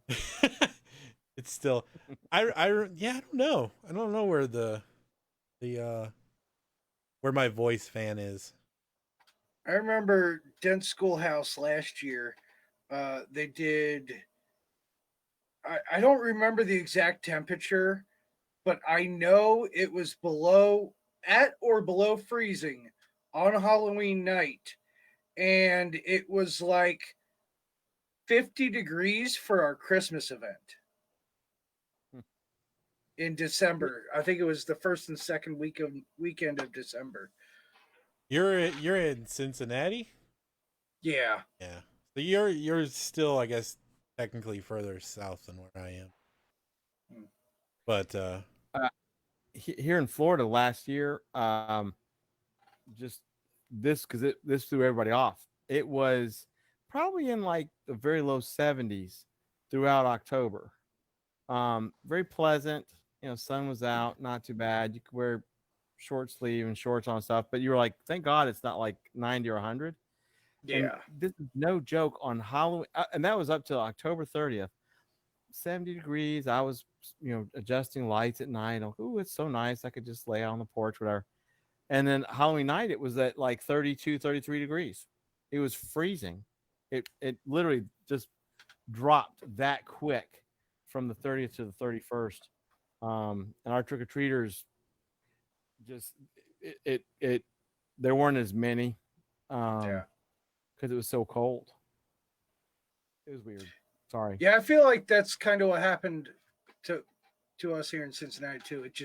It dropped. It may have been a day earlier or something like that, but yeah, right around Halloween, it just dropped out of nowhere. And then for our Christmas event, it ended up being like way warmer. So just made no sense. A Halloween blizzard in Minnesota. Yeah, when I was probably like 9, because all my family is from Connecticut, and my parents moved us to Florida. I was born in Florida, but so we go up to Connecticut, and we were up there one year for Halloween, and it was like the best experience of my life on Halloween because it literally snowed that night. But like as we were trick or treating, all these people are outside with like hot apple cider, and it's like it has that feeling of like this is what it should be. Seeing that comment though, I want a DQ Blizzard now. Look, I'm finally on the show. I was told there would be free ice cream. Listen, that's James' fault. The free, I don't even know how this started, but it's in the mail. That was my very first comment. When I first tuned into you guys, your show came on live, and I typed in, I was told there would be free ice cream. Was it you that started this? I've had like 3 people ask me about ice cream now. I don't even know. Like, it's in the mail. And every single time you guys say, I usually hear MD go, "Oh, I would die for something cold right now." See, it's all James's fault because he won't give us the damn ice cream. Right? How do you even eat ice cream in that house? You got to be dying. Just pour it on your head. Really? Well, here's the deal: is like my freezer actually, this is no joke. My freezer, I keep it about 0 degrees. I can show you the thermostat right now. So stuff in it stays pretty hard for a while. Thank God Jabby's gone. No, and yeah, but in this house, and here's the deal: is I'll do those little miniature cup whatever things. So whatever I pull out, I eat the whole thing. So Yeah. Oh my God, the fucking ice cream. Right. You know what? If you fucking people don't have ice cream when we have our Halloween party, I don't want to hear it because I'm going to have ice cream. James, the ice cream man won't let you have any. James will have ice cream impregnated with Dunkaroos. Oh, don't fucking get me started. I was talking about James Russell in the chat, but yeah. But yeah, Dunkaroo ice cream. Dude, if they had a Dunkaroo Blizzard, I would punch somebody in their face for one of those. I won't stand in your way. See, now I want to see. I want to get James raging on Dunkaroos. Everybody got me raging on them. Now we have to go check our Publix. Did you always eat the vanilla ones, or am I the only one that preferred the chocolate ones? Vanilla, only vanilla. Oh, take it easy, chocolate. David. Thanks for hanging out, buddy. Thanks, David. Thanks for letting me cuss a lot. Thanks for stopping in, David. Sorry you saw this madness. It is but no, it's weird. Usually I'm like fighting in the comments and hoping you guys it's not strolling too fast for you guys to see it. And now I can just say whatever I want on your show. That's literally what this show's about. Especially Friday nights, as we've seen a few minutes ago with me. Yeah. So fuck everybody. It's like this fucking roller coaster of an evening. Nick was like, yeah. Which is weird because I wouldn't even say PG-13. I try to keep my show PG as far as I go. Now, if my guests want to throw a few F-bombs out there, that's fine with me, as long as it's not every other word. But I try never to do any of that on my show. And I go on Haunted Honeymooners and you guys and Haunt Chat Live, and it's like, oh yeah, you go for it. And I'm like, well, all right, fuck it all. Yay! There's the well, of course, with us, the early renditions of the Friday Night After Darks were hilarious, 5 to 6 hours long, but they really did. They pushed the limits. That, like James has said before, that we were afraid that we were going to get just kicked off Facebook, and so we definitely on our Sundays and Wednesdays we definitely try not to say anything beyond ass, sometimes shit, whatever. But Friday nights are designated, of course. That's why Friday nights are the Rager nights when they're Rager nights. But also it's whatever you want to say, it's cut and loose because it's just expected.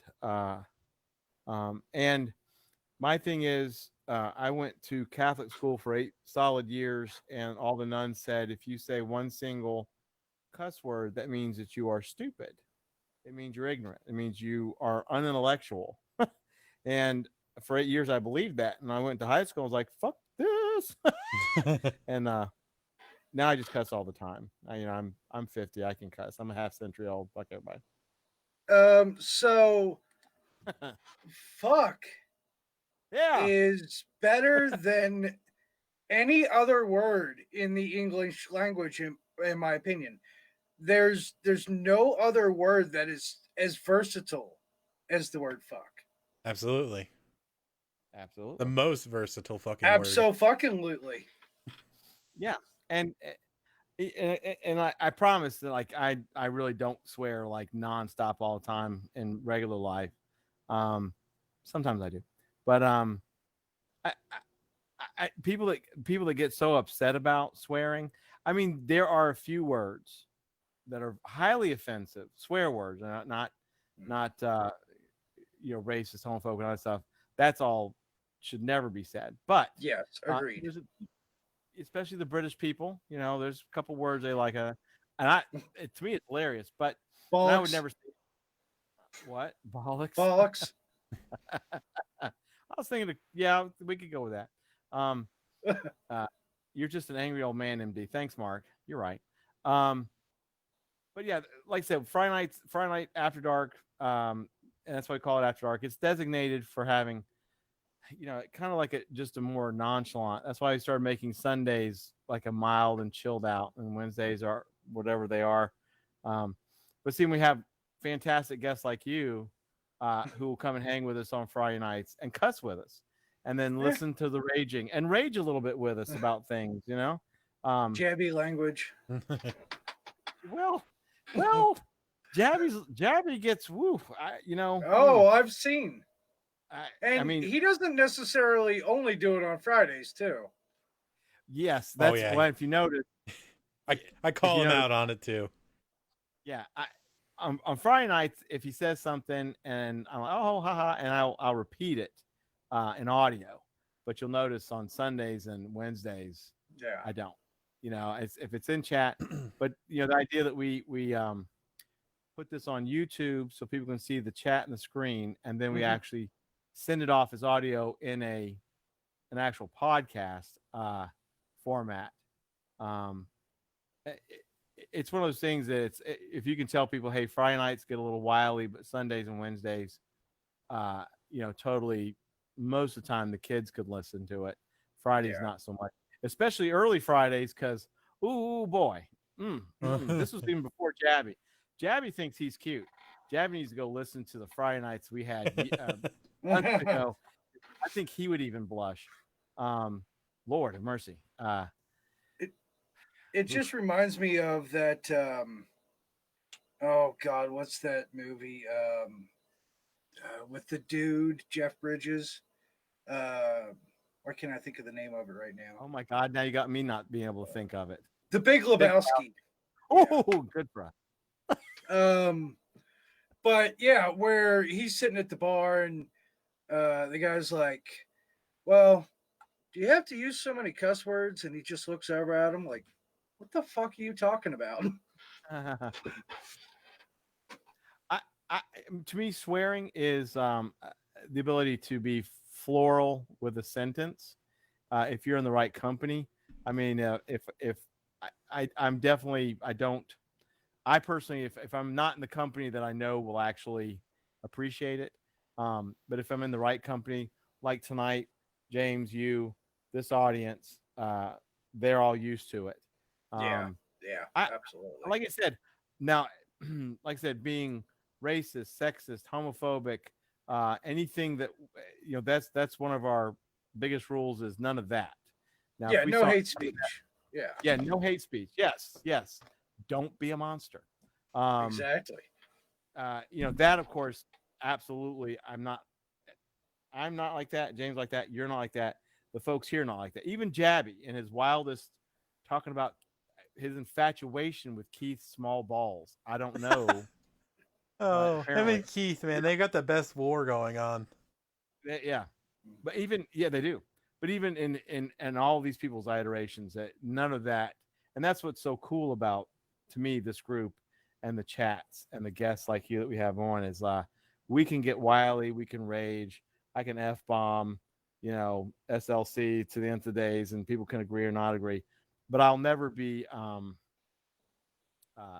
I myself will never be it'll never be hate speech or bullying. Yeah. I'll just say like what I feel, and that's it, and it's opinion, but I'm not being a few exceptions aside. and they know who they are, and we try to push them off to the side. But the haunt community in general is very open and accepting and welcoming to everyone, and at the same time can fucking party. Yes, that's true. That's very true. Now, this the past year, now maybe this in since about January, the only thing I've seen, which I kind of wish would calm down, is the political infighting. That Yeah. kind of that's getting a little rough. I just kind of slough it off to the side. But you're right. In general, the haunted attraction community is just brilliant. I mean, just how close knit it is globally. Um, like I said, a little bit too much political infighting, and it's caused rifts between Yeah. people. Not me, but between people that you're like, well, whoa, y'all were like the best of buds or some such, and now it's so that's kind of sad. But as That's far as Yeah. everything else, That's why we don't tolerate that shit. I will delete yeah, a we don't. political comment as fast as I see it. Yeah, and we'll call you out on it. I don't think we haven't never had to do that, have we, James? Nope.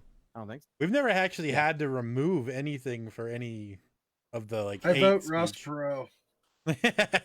You're fucking out. You're done. Dunkaroos be Awesome. damned. No, who am I kidding? But no, I don't care. I'll still take those yeah, Dunkaroos.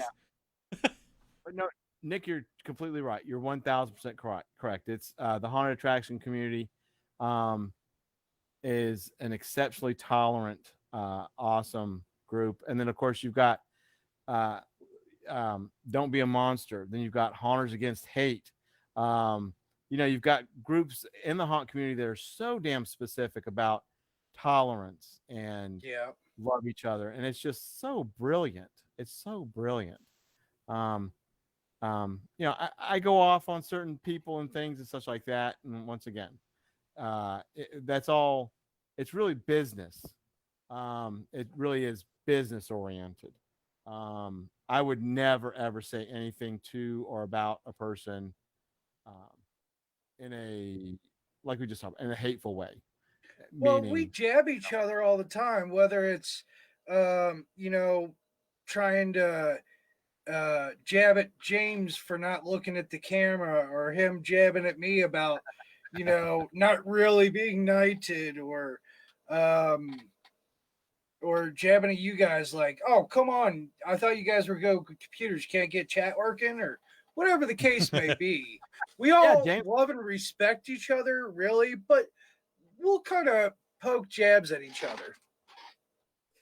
That's that is playful, respectful, playful. It's feeling comfortable with the people that you're around, which is brilliant. Yeah. That's why, and James and I have talked about this. That's why we're so enamored with Haunters Anonymous and the people who've made it, which is people like you and everybody in chat right now, and people in previous chats, because it's awesome. I mean, we're able to just kind of, like I said, once again, and I'll say it one last time because Jabby's infatuation with Keith's small testicles, it's awesome. Or Keith talking. Unfortunately, now I know his complete masturbatory routine. I'm not. It's okay. That's fine. Vic That's shaves his balls. And Vic shaves his His giblets. Giblets. his shorn testicles. So yeah. Once again, Nick, you're completely right. I mean, I love getting roasted. I think it's hilarious. It puts a huge smile on my face. And if you can get me to laugh about it, that you've done it very well. And I love that. And it's awesome. Like I said, I'm speechless because that's just how awesome it is. And the haunt community as a whole, like you said, is brilliant. There's a few little things here and there, but not enough to tarnish what I think is almost a perfect record for such a diverse yet tight knit community. Yeah, when you started saying tarnish, you almost sounded like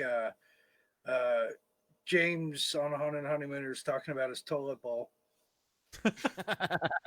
See, there you go. See. That's awesome, Aaron. I agree. It really does help bring people out of their shells and lets them Yes. express themselves in a way that they normally would. Yeah. Yep. I don't know if I'd be able to do my show. I mean, it is technically public for anyone to see, but it's kind of geared towards haunters, and that's most of the people that watch it. And you know, if all of a sudden some celebrity did tweet me out and I started reading the general internet troll comments, I don't know. I imagine it would be a bad day in my world. I myself just don't take things personally. If it's very rare, and this sounds obnoxious, very rare for anyone to have ever poked at me in a actual hateful way. The few times that it's happened, this sounds obnoxious. They're not the same person as they were when they made the comment to me. I make very much sure to let them know that I will rip your brain apart in about 30 seconds, and you will not be. What the hell is that? Sorry about What? that. That was my background. Oh my god! I Nick jumped in a DeLorean and went back to the future. All of a sudden, We're going back in time to discuss this Dunkaroo situation. the I flux thought- capacitor. I thought I raged so hard about my whatnots, I stroked out, and I'm like, good God, there's a goddamn DeLorean on. Anyway, so I love getting roasted. I guess that's the, and we have James and I have talked about this too. We have been so privileged to meet such as yourself, Nick, and everybody else in here, just this eclectic group, so diverse, and of course, James and I have known some of these folks for 10 years or more, and some of them all online, like me and James. It's brilliant. It's absolutely just brilliant. It's fantastic. 1.21 gigawatts. Great Scott. God. Yeah, I thought I had 1.21 strokes there for a minute. I swear to God, I'm trying to look at the screen and I'm like, I don't know if a DeLorean just flashed in front of me or I should go to the hospital. Well, the weird part was I had thought I was having a stroke for a different reason because I thought it was on my end. And I'm like, I don't remember having that image anywhere on my computer. And the funny thing Did is, I just changed it because I had a background of serial killers, like all the mugshots of all the serial killers. I just changed it today to the DeLorean. So it would have been fun to switch out to you to serial killers, back to you to serial killers. That really would have threw some people off. Well, it would have given your guest a normal day in my head. Did we totally? Oh, go ahead, Nick. Go ahead. No, you please. No. I was just gonna say, did we make the round table with the drive-through haunts? Were we done with that? Yeah, I think so. Yeah, I I think we feel like completed that. Okay, I feel like I commandeered most of that, like I do sometimes with that and other things. No, you had great points, and I butted in when I needed to, and Which is perfect. That's Yeah. well, you have to butt in with me, James. You have to butt in with me a lot more because especially if I go on I guess what Mark calls my toxic rants or whatever. Fuck you, Mark. Just gotta talk love over you, him Mark. like this. Just shut me up, and I'll be okay. Anyway, Nick, what were you gonna say, man? well, I had a segue, but I forget the segue now. But I am starting a new segment to my show, and I'm looking for haunt actors. So if any of y'all are haunt actors out there and you want to be in one or more of my videos, and this is only going to be on YouTube, so they're going to have to go over to YouTube, type in Science Behind the Scare, I'll be the first thing that comes up. This logo right here, sitting behind me, and click the subscribe button. That's the only way they'll be able to see it. But it is, I think I'm going to start a Kickstarter. No, I'm kidding. But it is, if I can get all the logistics of it worked out without giving too much of it away, it's going to be awesome. So, Nick, who you should get in contact with is Kevin Motorola with Creepy Hollow Works. Yeah. Yeah. He always, he can always find people like that. Of course, he's surrounded by people like that. So you should ask him. Hell, Okay. he'd probably get in on it. I think we got a few that have messaged us that I can send a message. Yeah. But of course, I would go ahead and start with him first, just because I know him, and he would probably send all kinds of people your way. Good. Thanks, Keith. Keith, he said, so in Keith's videos, anytime he comes back from like a cut, anytime he does a cut, he's like, all right, YouTubes. Hey, YouTubes. I love it. Danny, I think Nick is just talking about any scare actors, and he didn't say what kind of videos because that's secret. You can find him on Xtube probably after YouTube. I'm kidding. XNXX. Yeah. Did we say RedTube? Chatterbait. Pornhub. Friday Night After Dark. Thank God for you, After Dark. We've listed like and they're all owned by the same company. That's what's so damn funny. So anyway, Danny, if you know some scare actors, send them Nick's way. Just send them a message on Science Behind the Scare. Thanks. Danny wasn't even paying attention. Okay. Thanks, Danny. Wow, Danny. Wow, Danny. Wow. Ask a question and then just bugger off. Right. We don't know what kind of videos because. Go ahead, Nick. Go ahead.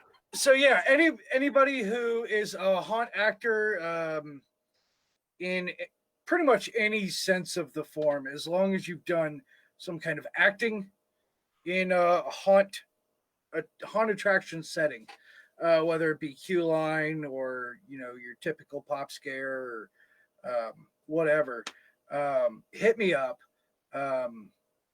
These are going to be some really fun videos, I think, for YouTube, but I don't want to give too much away. When I do have it, I will give Haunters Anonymous and Haunted Honeymooners the exclusives before I even post it on my page. Yeah, booyah, bitch.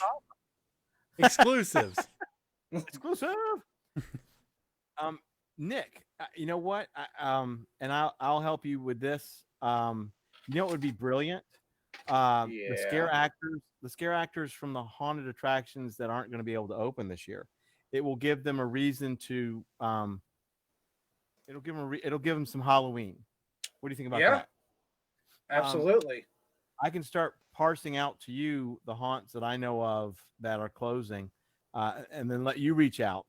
I think that would be cool, and just say like, "Hey, I see you're not opening this year. I'm doing this, that, and the other. It's kind of secretive at the moment, but I'd love you to join." I bet you'd have a ton of them that would want to join and do it, just to give them the spirit that they're not going to be able to have being at their haunt. Yeah, absolutely. Great idea.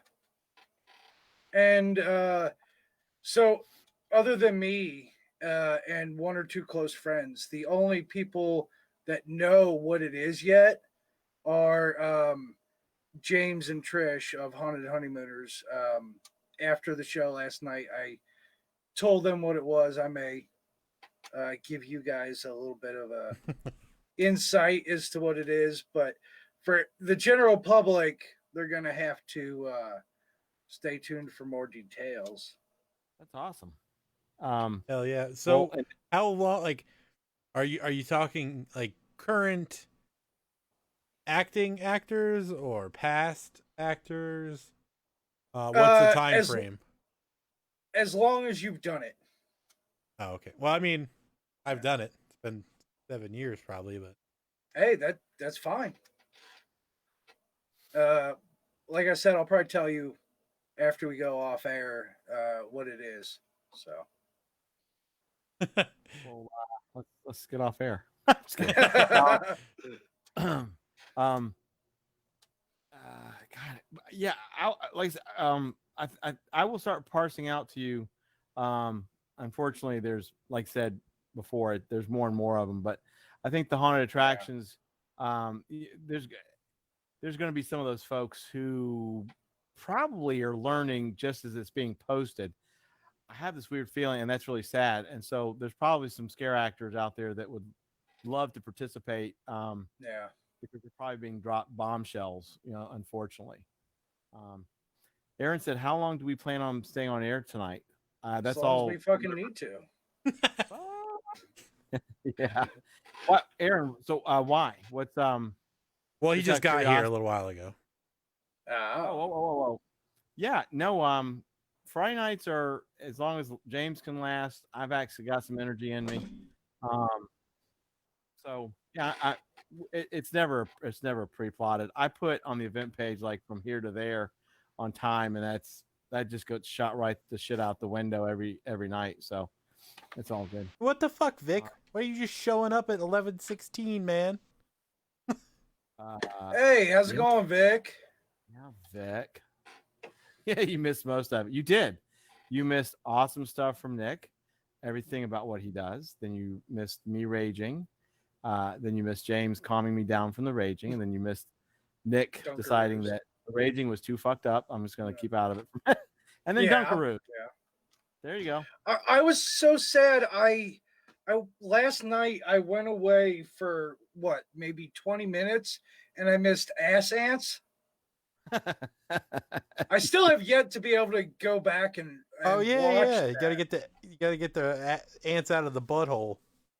Yeah, the ass ants. You gotta go find. Yeah, them. I got to go back and listen to that.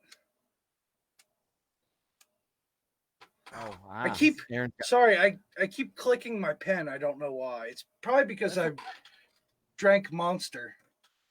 I do that shit all. I'm banging on my desk. I fucking knock things over, and I got my boom mic attached to the desk, so it's like I make as much noise as humanly possible. And I focus so heavily on audio, and yet I fuck it up nonstop. Nah, don't. And of course, James has the boom mic has a large spring in it that was built in 1923. Well, I moved the fucker so much, it's just like, let me be. So, but if y'all saw my rig, y'all would be like, dude, Yeah. my rig is literally, like I said, I'm sitting in a antique chair with my phone with a $12, I don't know, gaming thing. I don't know. James will tell you what it's called. Headset. It's and my house is all blue lights, and because that's normal. So y'all are awesome. Y'all, man, Nick, you got video going. You got a green screen. Fucking awesome mic looking thing there. James got all his cool shit, and Hey, did you see the new splash screen for our loading? I put a fucking special guest section on there now. Now we just put logos and shit. Thinking ahead. Oh yeah. Was this before or after the DeLorean? It was the countdown at the very beginning. I'm sorry. Keith is. Oh yeah. Kim Bark Cemetery Productions said, "What's up, Nick? I would have been on sooner to watch, but got stuck in a meeting." Thank God for your meeting, because you didn't get to hear me rage. And welcome to After Dark. That's all right. They have been on the show. Great people. Unfortunately, didn't win in trivia, but got a respectable score. And yeah, great people. Mask prop makers. Hell yeah! Welcome to the Friday night show. Sorry, it's not our fucking best representation of our normal shit, but Yeah. No, but what's cool about this Friday night is we have a fantastic guest on. That's kind of a 50-50. Sometimes it's just me and James. Yeah, dude. Swearing Whenever we have a guest, shit's so much better because we just talk, and at least when we have a guest, we can stay somewhat on topic. Otherwise, we end up on fucking rants about Dunkaroos, and I personally am pushing that for every show. Yeah, unless your guest brings up topics for you to go on rants about. I'm sorry. I'm so sorry. I'm sorry. No, I knew it was a trigger. Well, But- for me, like I said, James is fine. This Haunters Anonymous episode is brought to you by DeLorean. Fucking sponsored. Stamped. Even the DeLorean didn't have a 60-page manual. Well, they didn't talk about it as much either. Yeah, no, this will be my last night for that. I promise both of you. I'm tired of it. It actually wore me out. I'm tired of it. And then the drive-through things. You know what? People gonna die, and the end. So I'm gonna stop talking about that too. You didn't people throw just- out the Halloween Horror Nights is canceled thing, so. Oh my God, everybody! Did y'all know? Did y'all know that Halloween Horror Nights is canceled? So there you go. Hey, Nick is frozen. I gotta put a Gertie. Am I a hoop- frozen? Yeah, you're frozen. Oh no. Are you? Wait a minute. Let me look on the other robot. Is this robot Let's frozen? see. You're frozen in a very friendly position, though. Like you're just Oh, yeah. smiling and like super happy. So No, he's not. Oh frozen. yeah, I see that. Not- you're not frozen now. No, he's Oh, okay. you're not frozen for me. Yeah. God, you All right. get that in. Not frozen for me. Shit. Jesus. Well, What's I Dan don't know. doing? Hell. Dan's like, no HHN. Where's my Blinky cup? It's in the mail with the Um, ice cream The ice cream will be in the Blinky cup. and Vic's participation trophy. Okay, so I have only been down to Florida once when I was 5. So I have no idea what you be talking about in Florida. What the hell is a Blinky cup? Oh, it's a super expensive cup that you get at Halloween Horror Nights. That's Like- Ah. 300 times overpriced, and everybody loses their shit over them. They break the Yeah, it's first got- time you use it. It's Yeah. got twirly LED blinkies on the bottom, and it makes your overpriced drink look like I don't know. Ask Danny. Don't come down here. We're full. Seats taken. Dude, don't come down here because we're pandemic-y. Eh. Super pandemic-y. Yeah, so whenever you hear us reference Blinky Cup, it's very specifically the Halloween Horror Nights. Super expensive, works one time, overpriced drink, magic Blinky Cup, of which Mark has probably a ton. Okay. So that's it. I got a couple here. I think I actually have one or two Blinky. What are those called? Shot glasses. So. Danny's from HHN 2085 still works. So Nick, you've only been to Florida once, then, huh? Yeah, and it was so young I don't even remember it. Well, that's probably a good thing because Florida. But Because Florida. He's not 'Cause wrong. Florida. I am not wrong. So you've never been to Halloween Horror Nights? No. Oh, okay. All right. Wow, that's geez, Manise, you are God. You are rare. Okay. You are Yeah. no, I'm not even being. I'm not being. I swear to God, I'm not being mean. See, I'm not being. Yeah. You're just yeah. rare. Everybody that Okay. we know, everybody we Yeah. know, just oh, you've been to HHN. Oh yeah. Hmm. Don't bother now because it sucks. But Wow. have you ever been to Louisiana? No. Okay. All right. I had to think about that for a second because there was a quick cross country trip where we went across the top and came back across the bottom, but I don't think we were that far south. Once again, thank God Jabby's not here.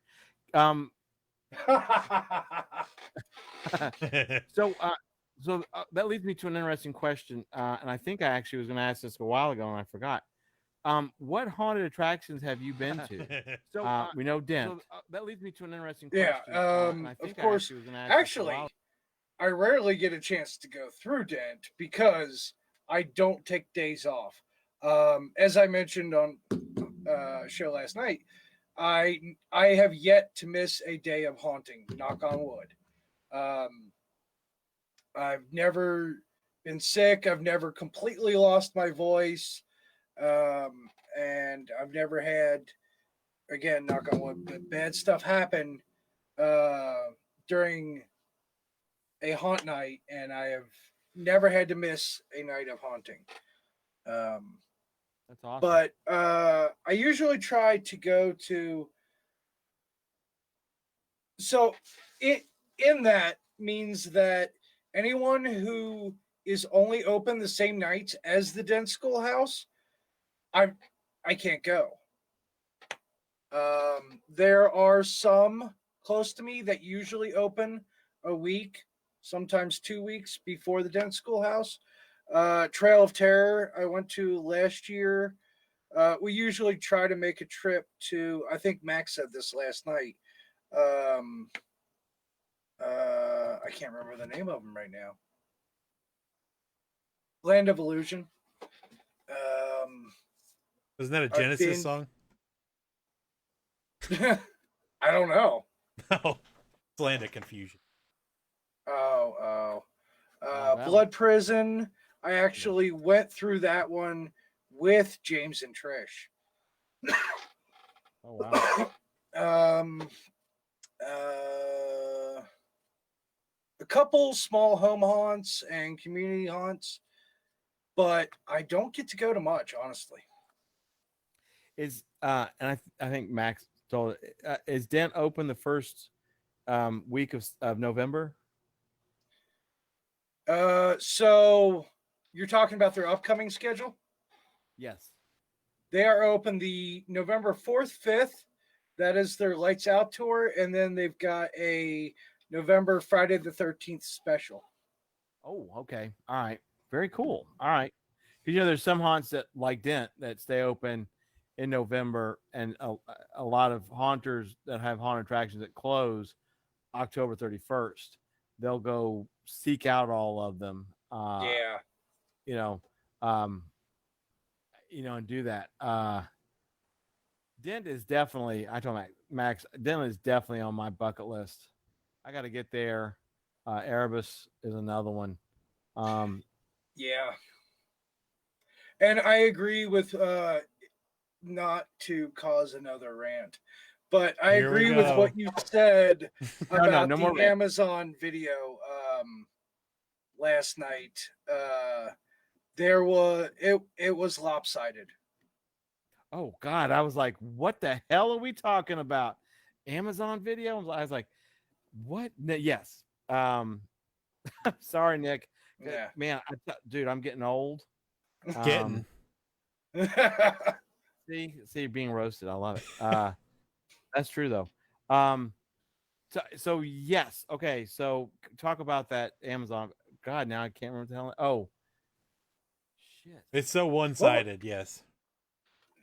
Yeah. I mean, they didn't have to do anything, and they still put other haunts out there. You know. Well, there's a huge general consensus, and that's one I'm not going to rage anymore. I'm not going to rage about this. Okay. Especially not about this. No, I'm getting old. I'm going to stroke out. I'm going to stroke out about the damn haunt. But the general consensus about that video around the haunt community is the same that all of us share. That it was exceptionally lopsided. It's very sad, especially for who it was lopsided for.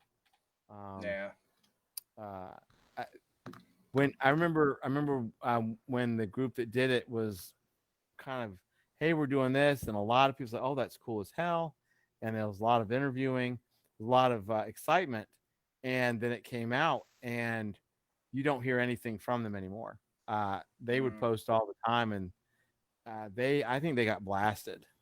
I think they got really blasted for it, and that's a shame.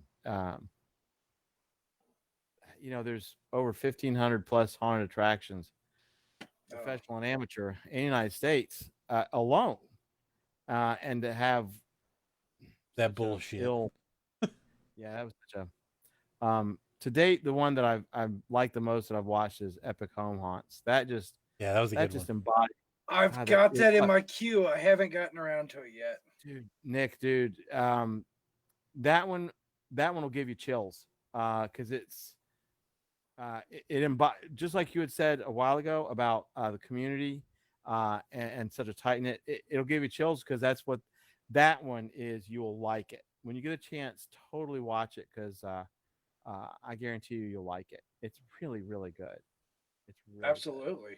I think it's in my queue right next to all of Kevin Smith stuff. So, good. except for Dogma, because you can't find that anywhere online. Oh, really? Huh. Really, it's weird. Apparently, there's all kinds of rumors about falling outs and who knows Weinstein brothers or whatever. But yeah, for some reason you can't find Dogma online anywhere, and I always like to watch all of them in a row and can't find that one. Yeah, I think I have the VHS. I know I have the What, so DVD. do you mean you can't buy it at all, like even on DVD or anything like that, or just not online? You can, but they're not even still releasing it. I don't think. I think you're buying like used versions. Oh, wow. Yeah. Like the only other one I know that's anywhere near that is Disney's Song of the South. Yeah. You can't buy that either. Well, you know where to find that one now. Though. Yes. Well, yeah. Very good copy of it too. But I think it's a brilliant movie. I think it's. I think. I understand the retheming at Disney, but what? Sorry, I was just looking at Amazon. I didn't realize I said that out loud. Mallrats. So, perfect example. Mallrats on Amazon, you can rent for $3.99. Or no, hold on, wait. That's not even the DVD. The DVD of Mallrats is $9.99. And hold on, wait. No, I found a collector's edition for $4.99. And Dogma is $40.99, and then the Blu-ray is $139.99 with $4 shipping. God, you could buy 10 packs of Dunkaroos for well on eBay, I should say. That's wild. Huh. I went through Amazon Prime and tried to find as many documentaries as I could, about haunts and stuff like that. And there's some that are still in my queue that I need to watch. That one video I just sloughed it off. I literally cannot remember the name of it. I was so disgusted by it. Now I can't remember the name of it. Damn. Anyway, it doesn't matter. That cat, he'll never be around again. I think he's seen the last of his days, which is fine. All right. You know what? Never mind. But anyway, I have friends that are haunt actors that were in there, and they were just happy that they got featured on something that was widely distributed. Oh, on the video. Well, yeah. I mean, as a haunt owner, I guess it's a whole nother story. But I have haunt actor friends of mine that are like, "Oh, that's me. I'm on Amazon," and they were happy about it. So it could be worse. I could see that. I mean, because they don't, like I said, they're not a haunt owner, but they're like, "Oh, I'm on this haunt video," and they probably just didn't worry about the rest of it. But the people that did that video just completely shit on the haunted attractions that they barely had on there. It really was. It was probably one of the most disrespectful things. But and there was some people that thought it was cool as hell. Swamp Laser. Swamp Laser. I don't know if you remember in that video they were talking about a swamp laser. I hope I'm talking about the same video that you guys are, but I'm pretty sure I am. Well, it's the one that has "He who shall not be named" in it most of the time. Oh, Wait, oh my God, are we not talking about the same ones now? Uh-oh. What happened? hold on, wait. What's the name of the one you're talking about then? We can say the name. I just can't remember the one. I can't remember the one that, that has Let torture me... porn. Uh-oh. No. If he's in it, I didn't know about it. Well, no. Oh God. Okay. You know what? The one we're talking about, he's literally the central. James, can you remember the name of the damn thing? I don't. I can't. Dude, I haven't. Was seen he it. running a haunt other than that at the time? No. Okay. No. And of course, what he ran was not a haunt; it was torture porn. Yeah. Of course, it was something that shall not be named. Let me see if I can find the name of it. Nick, It's Haunters, The Art of the Scare. The Art of the Scare. That's right. Okay. No, we're not talking about the same video. Which one are you talking about? I don't want to say now because I feel like I said something bad. What the hell? About something. It's after dark. No, I don't know what you're talking about. I don't even know. The swamp laser thing sounds familiar, but now I can't remember where I may or may not have seen it from. I'll share it with you guys later off air. Sorry. I'm sorry. That's fine. I hope I didn't just get myself in trouble. Someone. With who? Not anyone with James? us. All you gotta do is fucking ship James Dunkaroos. You know he doesn't give a shit. Just I know that. No, I'm not. I'm an easy buy off, man. Yeah, no shit. $1.50 pack of Dunkaroos. Fuck, you're done. Like licorice. Oh well, fuck it. We're done. Canceling. Well, anyway, but no. So we'll figure that out after off air. But you definitely, Nick, you've got to watch Epic Home Haunts. That's just brilliant. Yeah, it's in the queue. I'll probably do it tonight. There's another one. I can't remember the name of it, and it was a home haunt, and it was based on this one home haunt, and it was super cheesy, but it had a really good message about home haunts, and I'll be damned if I can remember what the name of that is. God, it was the pumpkin patch. It seems like it was a pumpkin patch, but it was pretty cool. Don't worry so much about that one, but the Epic Haunt one. And then, of course, every other day is Halloween. It's fantastic because that's Count Gore Duvall, if you're into him at all. And there's Keith. There's Keith spitting on things and jabbies and Jesus. And more black licorice. Americans. Fucking black licorice. Well, American Scream is brilliant. Nick, have you seen American Scream? A lot of these things I may or may not have seen, but I'd have to see a clip because I'm not going to remember the name. I'm looking at fucking swamp lasers. I can't find anything. American Scream was several years ago, and it was really the first big documentary on home haunters. And unfortunately, time has not done well with some of those folks. Just nice as hell. And I don't want to get too much more into that, but because I have followed all of them. Some of them are on my friends list and stuff like that. But American Scream, that's the one that really was it just blew everybody away. And it told, for one of the homeowners, it told the beginning of Ghoulie Manor.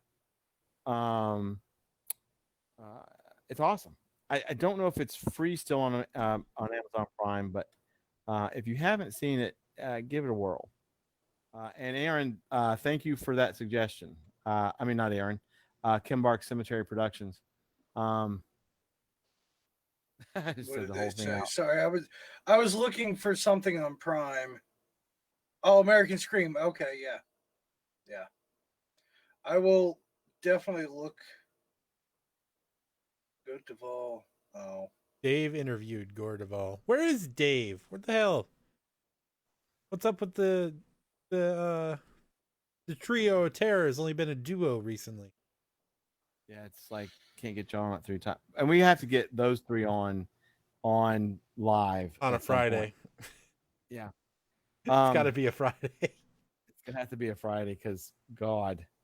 And then I'm just gonna sit and mute my mic and listen to the conversation because it's gonna be nothing. Then Jabby will have to jump on. Oh God. Jesus! It'll be another Friday night we have to actually put in the vault. You know what I want? I want a series on TV dedicated to people decorating their houses for Halloween. Like they have the Great Christmas Light Fight. Well, I want a they did that one. Yeah, but that would be good. they need it continually. Like the Great Christmas Light Fight's been on for like 5 years now. Well, the lore or the rumor of why they didn't do another another Halloween one, right? No. Because a lot of home haunters complained about who won, and they said that's really not a home haunt, Oh yeah. which they were just being a bunch of little whiny bitches. But it got so bad that the producers, or whatever, said, "Fuck this! This is ridiculous," and they didn't do another one. For That's why Keith they and want one. Vic, XNXX in the comments. Wait, It's free. Wait a minute. Oh yeah. Oh, passing out information here, you know. It's vital information. this will be the first After Dark where apparently a porn coupon was spouted out. Oh, and you know a really good documentary. It's not a haunt documentary, but it is horror related. Is To Hell and Back with Kane Hodder. Such a good fucking document. Like I didn't know how badly he got burned.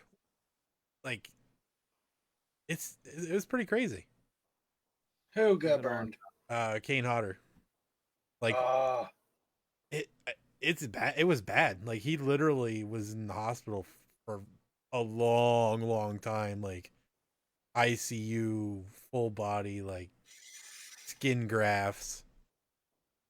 It's crazy. It's a damn good documentary. Is it on Prime? Almost looking like Freddy over there. I think it was. Yeah, which is ironic, but yeah, it was on Prime. I don't know if it is anymore though. But it's called To Hell and Back, and it kind of talks about his early years, and then talks about because this happened long before he even portrayed Jason. It was some random movie that he actually was doing where he got completely messed up. Aaron I can't is find anything I want to find on it Prime right now. It's Aaron's just, like, was I don't know. 6 or 7 that he got burned, James? Well, he may have gotten burned again, but his serious burn was a movie unrelated to the Friday the 13th. Oh. It was like I don't even think it was a horror movie. It was like I want to say it was some kind of like almost Western style movie or something. But I think they used the wrong type of Accelerant. Yeah, accelerant, and then like his clothes like fused to his body, and yeah, it was rough. Yeah. Crazy. Good God. So, After Dark got growing dark. up, me and my cousins, not safe at all, talking about lawn darts and things that have been nerfed. Going back to that story real quick, we would go out on the river in these little metal I don't know, probably like 15-foot boats, and we would shoot bottle rockets back and forth at each other.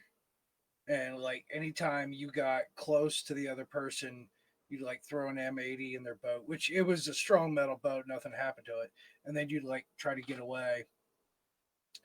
Stuff that is not safe and not acceptable at all. But thank goodness when we were doing that, none of us ever got burned. But I had another cousin who did get hit in the chest by a Roman candle, and it was pretty bad.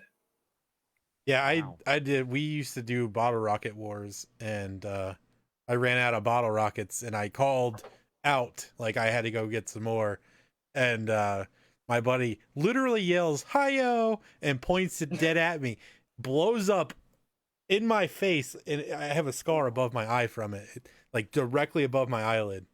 I'm like, you son of a bitch!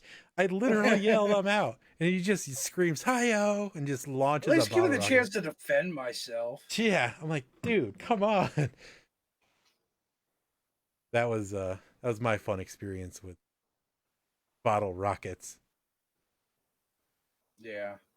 They're like, oh, we have to take away things like lawn darts that aren't safe. I'm like, we were shooting fireworks at each other. We were literally almost trying to blow each other up. Yeah, Roman candles were fun. I would probably still do, except for when the damn thing would blow up in your hand. Whenever it would do a random like misfire and shoot out the side. Yeah, it'd be like a 10-shot Roman candle. The first like 5 shots would go, and the next 5 would all blow up at once. Yep. Super good times. Yeah. And then you get that one firework that you get most of the wick burnt through, and then all of a sudden it stops. So you want to relight it, and it's like a quick wick. You got to get out of the way real quick. Yeah, it's the dangerous stuff The we quick put wick. ourselves through. Yeah. Total side note, not to change on how you can burn the shit out of each other, but the hurricane or the system, Laura, that was headed straight towards me this morning, is now being predicted to go to Louisiana. Oh damn. See, Uh-oh. It's shifted a lot. That's gonna give it I just thought, closer proximity to the other one then. yeah, the other one's not shifting much at all. But whatever, Laura, but literally like they had us pegged dead center. It literally, we're within a smidge out of the cone now, and all of Louisiana is in the spaghetti models. Just thought I'd throw that out there. So, Speaking of hurricanes, you said you're north of me. I don't know where you're at, but did you get that crazy windstorm in 2008? I'm in Pennsylvania, but yeah, I wasn't in Pennsylvania in 2008. Oh, okay. We got the wonderful tropical storm like a week ago. That was fun. Yeah. But yeah, Pennsylvania did? yeah. Wow. Yep. I don't know. I stopped watching news. It became too depressing. Yeah. It is. Sorry, Danny, to answer your question, you're going to get a lot of rain. It's the path is still putting it close to the tip of Florida, but it's not going to go through Florida like they said it was.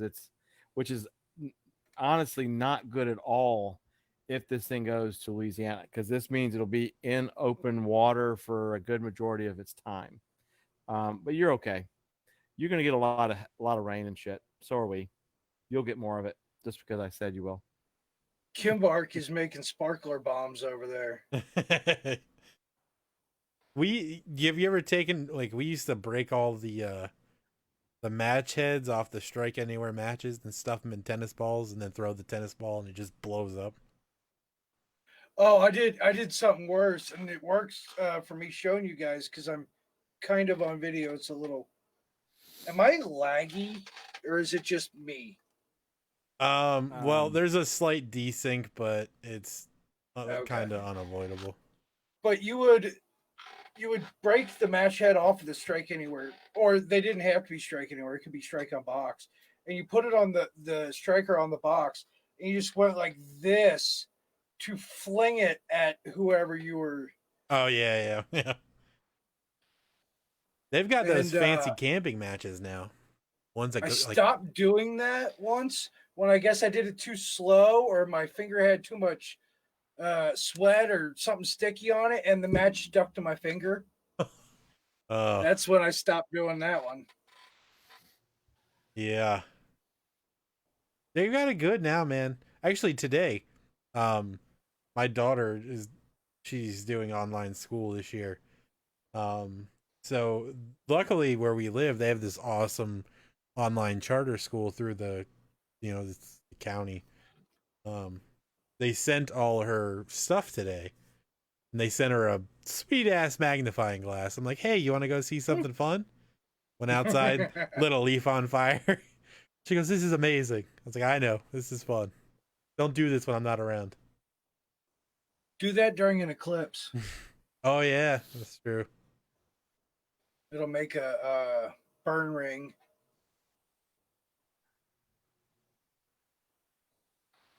I'm trying to. Oh, nope. Keith's telling people how to make bombs. Oh, jeez. Speaking of the MREs, we used to take the things out of the MREs and do something with those. But Creepy Cavern. Oh, you're coming up with names for Vic's stuff. Nice.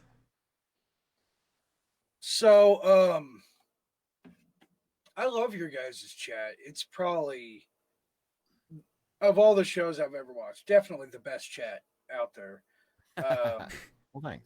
Yeah, thank you. You know, the funny thing about it is, it was crazy last night with all those people coming in from Dent to say hi to Max.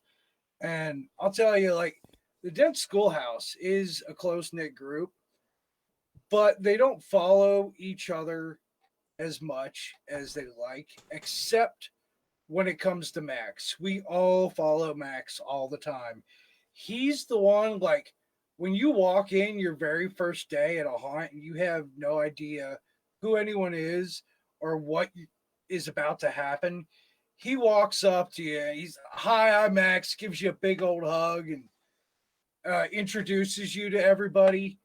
He is the most outgoing, friendly person. And that's saying a lot because the haunt community is already super awesome. But Max goes above and beyond for all the actors at Dent. So shout out to Maximus Christian Bryant.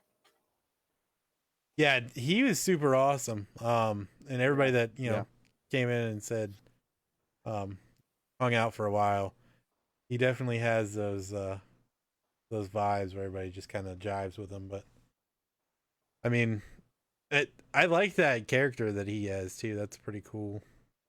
The Pumpkin Smasher, yeah. Yeah, I love him. Well, Wednesday was definitely with him and all the Dent folk. That's definitely the embodiment of what you talked about a while ago, with, like you said, with the close knit group. For all those folks to come in, and support. So that was brilliant. It really was. So definitely 2 cheers again to Dent Schoolhouse and everybody that makes it up. Yeah, everybody was super awesome. Fish stick and mac and cheese MRE. No, but they did once try to make a omelet, and it got nicknamed the Vomlet. The Vomlet. I don't. It was bad. Oh my god, the thought of a fish in an MRE, the way those things smell when that pack is heating up. I mean, they could do tuna, Oh god. like, because you can buy packs of tuna in the store now. You know, it's just like canned tuna. Yeah, I don't like the smell. You just don't throw it in the heater.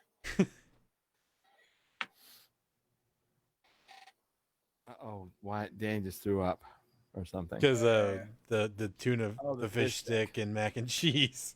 You know, I've never seen mac and cheese in an MRE. I wonder if that's even possible. With the government, anything's possible. No. Yeah. I think I probably have like 7 or 8 MREs from Ivan.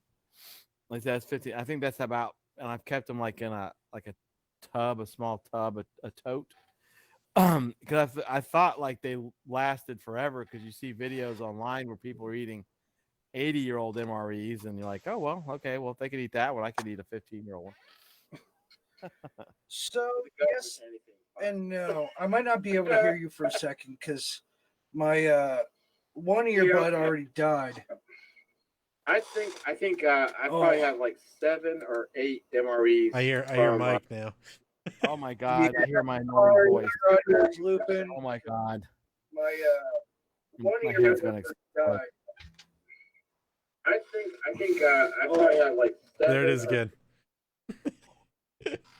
Oh my god, a can of survival crackers from 1967. Jeez. That sounds like a country song. Okay. He took the dog and his can of survival crackers. It's from 1967 and left me out in the Po. Back up and running. Sorry about that. That's all good. So yeah, the way they're packaged, they can last forever if they're stored extremely properly. They have to be stored at like 40 degrees in a basement in exact proper conditions. They still might not smell or taste the best, but they'll at least be safe to eat. But So what you're saying? if they're Go sitting ahead. in your living room in Florida, yeah, that's bad. Well, now I just want to try it out. Yeah, I probably wouldn't. I mean, I would take out like the heat packs and stuff like that, but I doubt I would actually sit there, because these are literally from, these are specifically from Ivan. Of course, back then they would, you could go get cases of them, because we were kind of jacked up here. They talk about Katrina and New Orleans, but we kind of got jacked up hard here in Pensacola with Ivan, and so they would just hand out boxes of them. Like, well, I don't need that many. No, you'll die. You'll die. You won't be able to eat. Here, take boxes of MREs. Like, oh shit, and they were really good. Actually, all the MREs we ate were fantastic. I had no complaints. So, I mean, I didn't. I don't, but I'm, I also eat burnt pizza rolls. So, I enjoyed the hell out of them. Oh, bye, Kim Bark. Thanks for popping by. Yeah, thanks for stopping by. We might be reaching our capacity because we're at 3 hours. Are we at 3 hours? Jeez. Yeah. Sorry I'm about looking. that. No, dude, Nick. What the hell, Nick? Man. No, it's brilliant. When they go this long, it means that everyone's having fun, and if we have a guest on, that means the guest is absolutely brilliant, which you are, and that's awesome. So no. I just say that, like, James and I have realized that at a certain point with the streams, when people start kind of sloughing off, that typically means like people getting tired or they got to pee or it's the next day. Or And it's maybe next it's day. time to stop. It literally stop the is the train. next day now for me. Yeah, Uh, and Yep, it just hit midnight. yeah, see here in Florida, or my part of it, it's 11. I just realized I can hit the little red live thing, and it tells me exactly how long it's been so far. Damn, you guys need to shut the fuck up. Listen, you show me another show that goes for 3 fucking hours, 3 nights a week, and then we'll talk. Rude. Rude. That's Danny's favorite line. Danny's rude. Rude. And just like Danny, I really did. I enjoyed the MREs, and not just because, I mean, we had other food here in the house that was not perishable because we'd eaten all that. But man, the military folks that were giving us MREs, I was like, God, thank you so much. This is so damn good. So some are pretty good. Like the beef stew, and the beef stew tastes just like freaking Dinty Moore, or actually probably better than Dinty Moore. I should send all my MREs to Big Clive since he likes to eat those. I'm not being a bitch. I'm shocked. I didn't say you were being. Who said you were being a bitch? Now I feel like you think I'm prude that I wouldn't eat a fucking MRE. Rude, Danny. No, I thought they were great. So I mean, I would have no problem. I mean, the first one I did, I'm so goddamn stupid. I'm like, what the fuck how do I cook this fucker? I'm like, what? A bag? Water? What magic is this bullshit? And then, of course, I was fascinated. Yeah. But I was super fascinated. Then I was like, God, this is really good. I will go ahead and just say this right now, but the tiny little Tabasco things that came in them, I knew drag queens that like to make those into earrings, and I just thought I'd throw that out. They got rid of those Tabasco bottles, and they are becoming almost collector's editions. Really? Holy! I mean, you can still get them. It's like what bourbon is that? Elmer T. Lee, where the guy died with the recipe, and they still have it, but it's becoming more and more rare. But yeah, they stopped the Tabasco glass bottles, and they won't be making them anymore. So if you got two, send me one and hold on to the other one. Dude, if you're telling me the MREs I have are probably no good, I will open them all up and salvage the cooking things, and I'll send you. Yeah, that's fine. I'll totally do that. I won't lie. I'll probably eat them too. But some of it might be good, like those crackers and peanut butter. I don't think, depending on, again, how it was stored. Well, it was stored in a 115-year-old house, and every summer got to be about 95 degrees for multiple months at a time. And then the house would get down to maybe the lowest the house has gotten down to was 27. Maybe they worked themselves out. Maybe I fucked them up and then fixed them at the same time in the same year. Yeah, I don't even know if the drink mixes would be good in those, but the Tabasco probably is. Well, no, totally. If I open those up and they're yours, you don't even have to send me Dunkaroos. You can just have some bitches. Don't fucking turn down Dunkaroos. Well, you can send them to you. I mean, Well, yes, you turn down Dunkaroos. Fuck it. Don't accept Dunkaroos. More like, I mean, I'm telling you, I could probably, now that everybody can apparently find them except you, which the bullshit. I don't. It's a conspiracy. It is. And I get, and going back on the MREs real quick, I know that if we had another issue, I could just go get a box of new MREs. So. Real quick, yes, that's how I know. Well, besides the fact that I had to eat some, Aaron Webb said, y'all should look up Steve 1983. He eats 50 to 60-year-old MREs. He's had botulism 3 times. I only knew of 2 times that he had it, and he's eaten stuff way older than 50 to 60 years, or at least tasted it. And yes, nice hiss, Aaron. You'll know what I'm talking about. Can't you? I mean, wouldn't you be able to smell something before you would eat it to know it's got at least to be botulized? I mean, there's signs of botulism on closed packages, especially like canned things. I mean, you can tell botulism is occurring in at least a canned item before you open it. Yeah.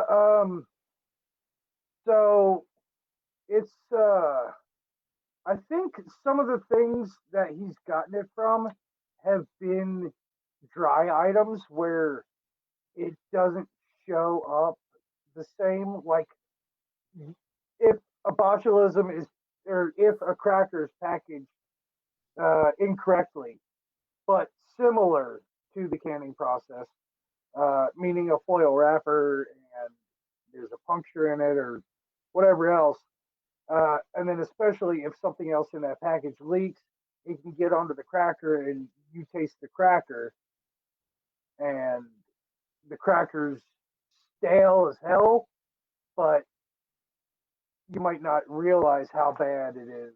But yeah, he's gotten it, and a lot of times he will taste stuff that he knows is bad for whatever reason, and he just won't swallow it. Maybe he's gotten it that way inadvertently. I don't know, but yeah, if you want to know anything about MREs, he's the best. Oh God, what's the 2 dudes? Good Mythical Morning. They did a show about MREs, and they shouted out to him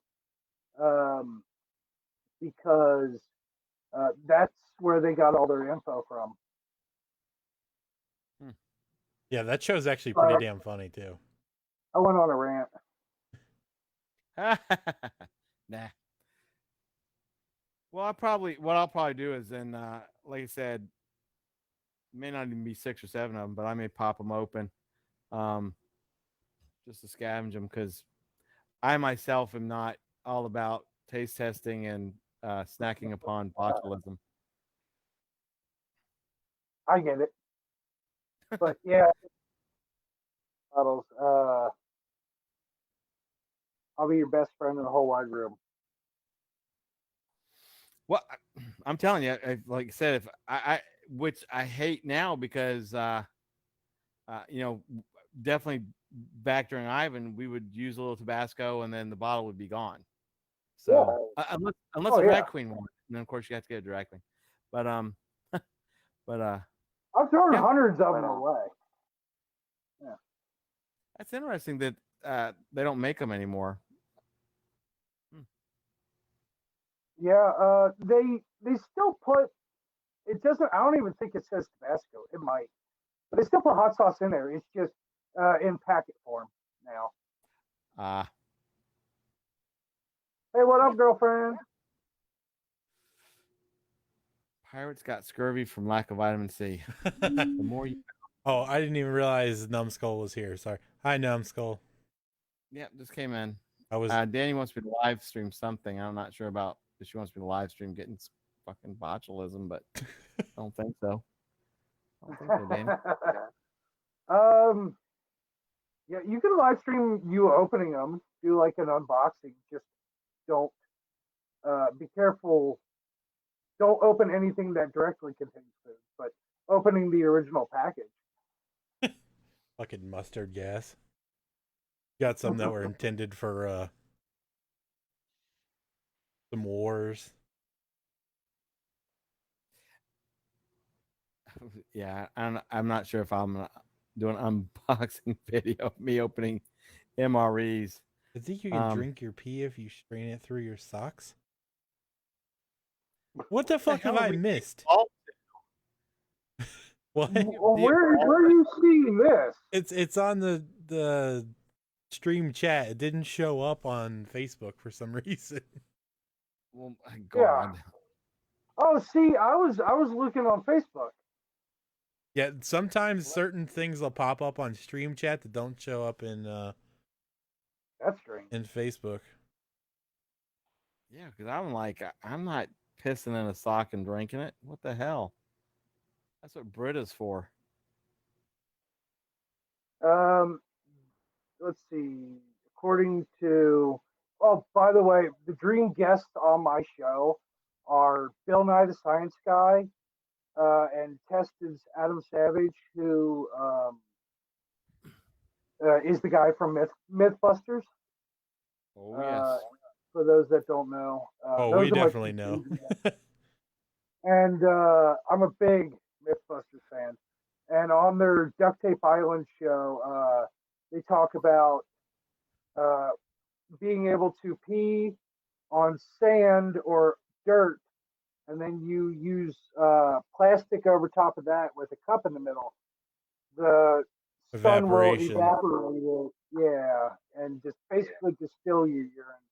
Because Keith, despite what you think uh, of pee being sterile, there is such thing known as toxic urea, and urine contains toxin, and it is bad for you.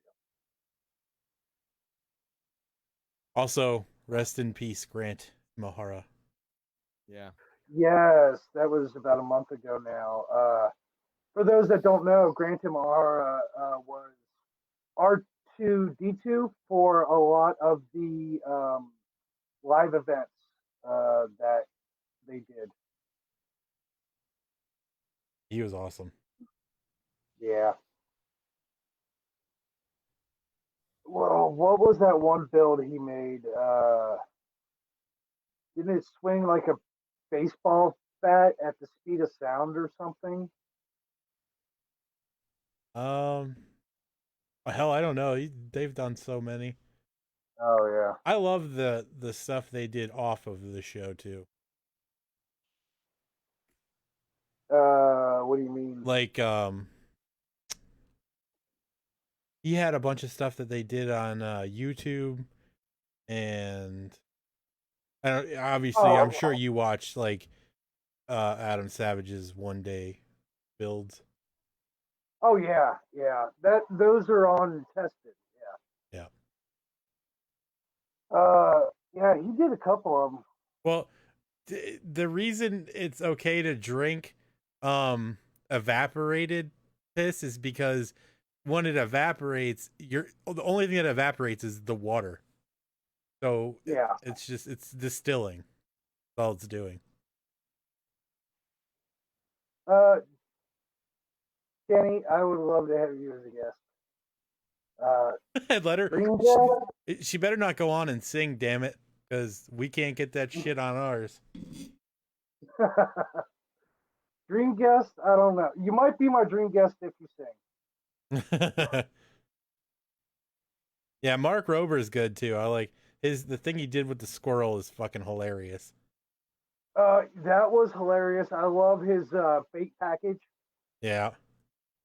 That's what I told Mike I was gonna send to him. Because he loves glitter. Oh God, glitter's the plague. Yeah, Yay, I 13. say that. I've been dealing with a plague. I don't know why I did, but I don't know, Vic. I don't like the new Mythbuster show, but yes, glitter sucks.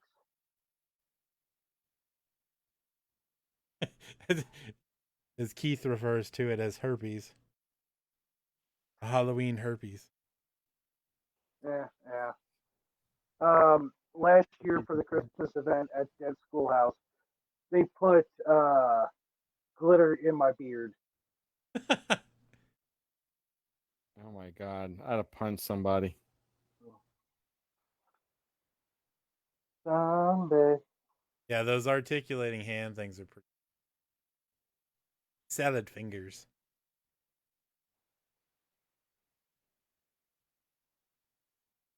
13 showing up. What's up, buddy? How you been? Well, 13 just got home. Long day. Long day. Well, even though 13 just got in here, I think it probably would be a good idea to wind things up because, for one, this won't be the only time that we have Nick on here. Oh, Nick, what? One time. That's all you get, Nick. Just the once. That's it. One rager. That's it. He'll never fucking come back after your damn your I time. think you guys would be there'd be a mad rush to get on this show. Honestly, there's been a few people like recently, the last couple of weeks. No, which is awesome. Which is awesome because I mean, for people to say they want to come on and chitty chat is brilliant. That's just brilliant. Yeah, no, I'm gonna go ahead and make a promise. No more Ragers because it's just it drained me. Where's Jabby? I think Jesus, his 10-minute. Last thing I really have to say before we go off air is I want to make sure that at some point soon we lock down an actual date. We talked about you being on my show, but I want to lock down an actual date for you guys to come on. September 2nd, I think, right? Yeah, I mean that's what I had written down, but I wasn't sure it was locked. For me, it is. I'm good with it. Oh, what day is that? Like the Wednesday. I don't even know. We're gonna go on for 45 minutes. That's right. That's where Mike doesn't know what the fucking time zones are. Yeah, that's cool. Yeah. No. It's, as far as I'm concerned, I'm the same way. It's locked in September 2nd. All right, cool. Don't make me make a flyer for it though. Hey, we don't have to do shit. We're a guest on his show. We get to sit this one out. No, Nick. Yeah, September 2nd, man. It's locked in. If something happens on your end, you got to change it. Let us know. But no, it'll be a privilege and an honor for sure. Awesome. So, well, I guess if y'all are cool with it and everybody's cool with it, 13. Sorry you came and we're having to go, but 3 hours later and my butt's all sweaty. It was a good show. There's some entertainment in there for sure. Oh yeah. So we'll wind it down, and we'll do it our normal way. From me, of course, Nick, thank you so much. Everybody go check out Science Behind the Scare. And of course, then Schoolhouse, and of course, Don't Be a Monster. All brilliant things. Thank you so much, Nick, for being on and chitty chatting and keeping everything alive and keeping Halloween alive and doing what you're doing. And then coming on and listening to the final MD rage of this week. Well, thanks. That's fine. Yeah, absolutely. I'm going to say thanks to everybody for being here, and I'm going to switch it over to James so he can do his bit with you as well. Yeah, dude, I cannot thank you enough for coming on. It was fun. We're fucking 3 hours and 18 minutes into this, dude, and it seems like it's maybe been 45 minutes or an hour. It was a good time, super fun, and can't wait to go on your show and then not have to worry about doing all the shit behind the scenes, and I can just be like, "This is it. This is the pinnacle."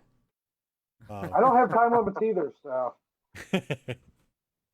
So I cannot thank you enough, though, seriously, and everybody make sure that you go give Science Behind the Scare a like, because we will be on there on September 2nd. And subscribe on YouTube. And subscribe on YouTube. Yes, absolutely. All right, so yeah, good night, everybody. Thank you so much. Nick, stay on because swamp lasers. Swamp lasers. But everybody, thank you so much. We will see you Sunday with Pile Hazard. The event page is up. But hey, be excellent to each other, and ciao. Yep. Thanks, guys. It's been super awesome. And I will be on the Haunters Anonymous gaming page in about 15 minutes. So in case you need to be up further this long evening, I'll be over there in a little bit. So keep an eye on that. Danny. Yeah. Play some All right, guys. Have a good one. Thank you.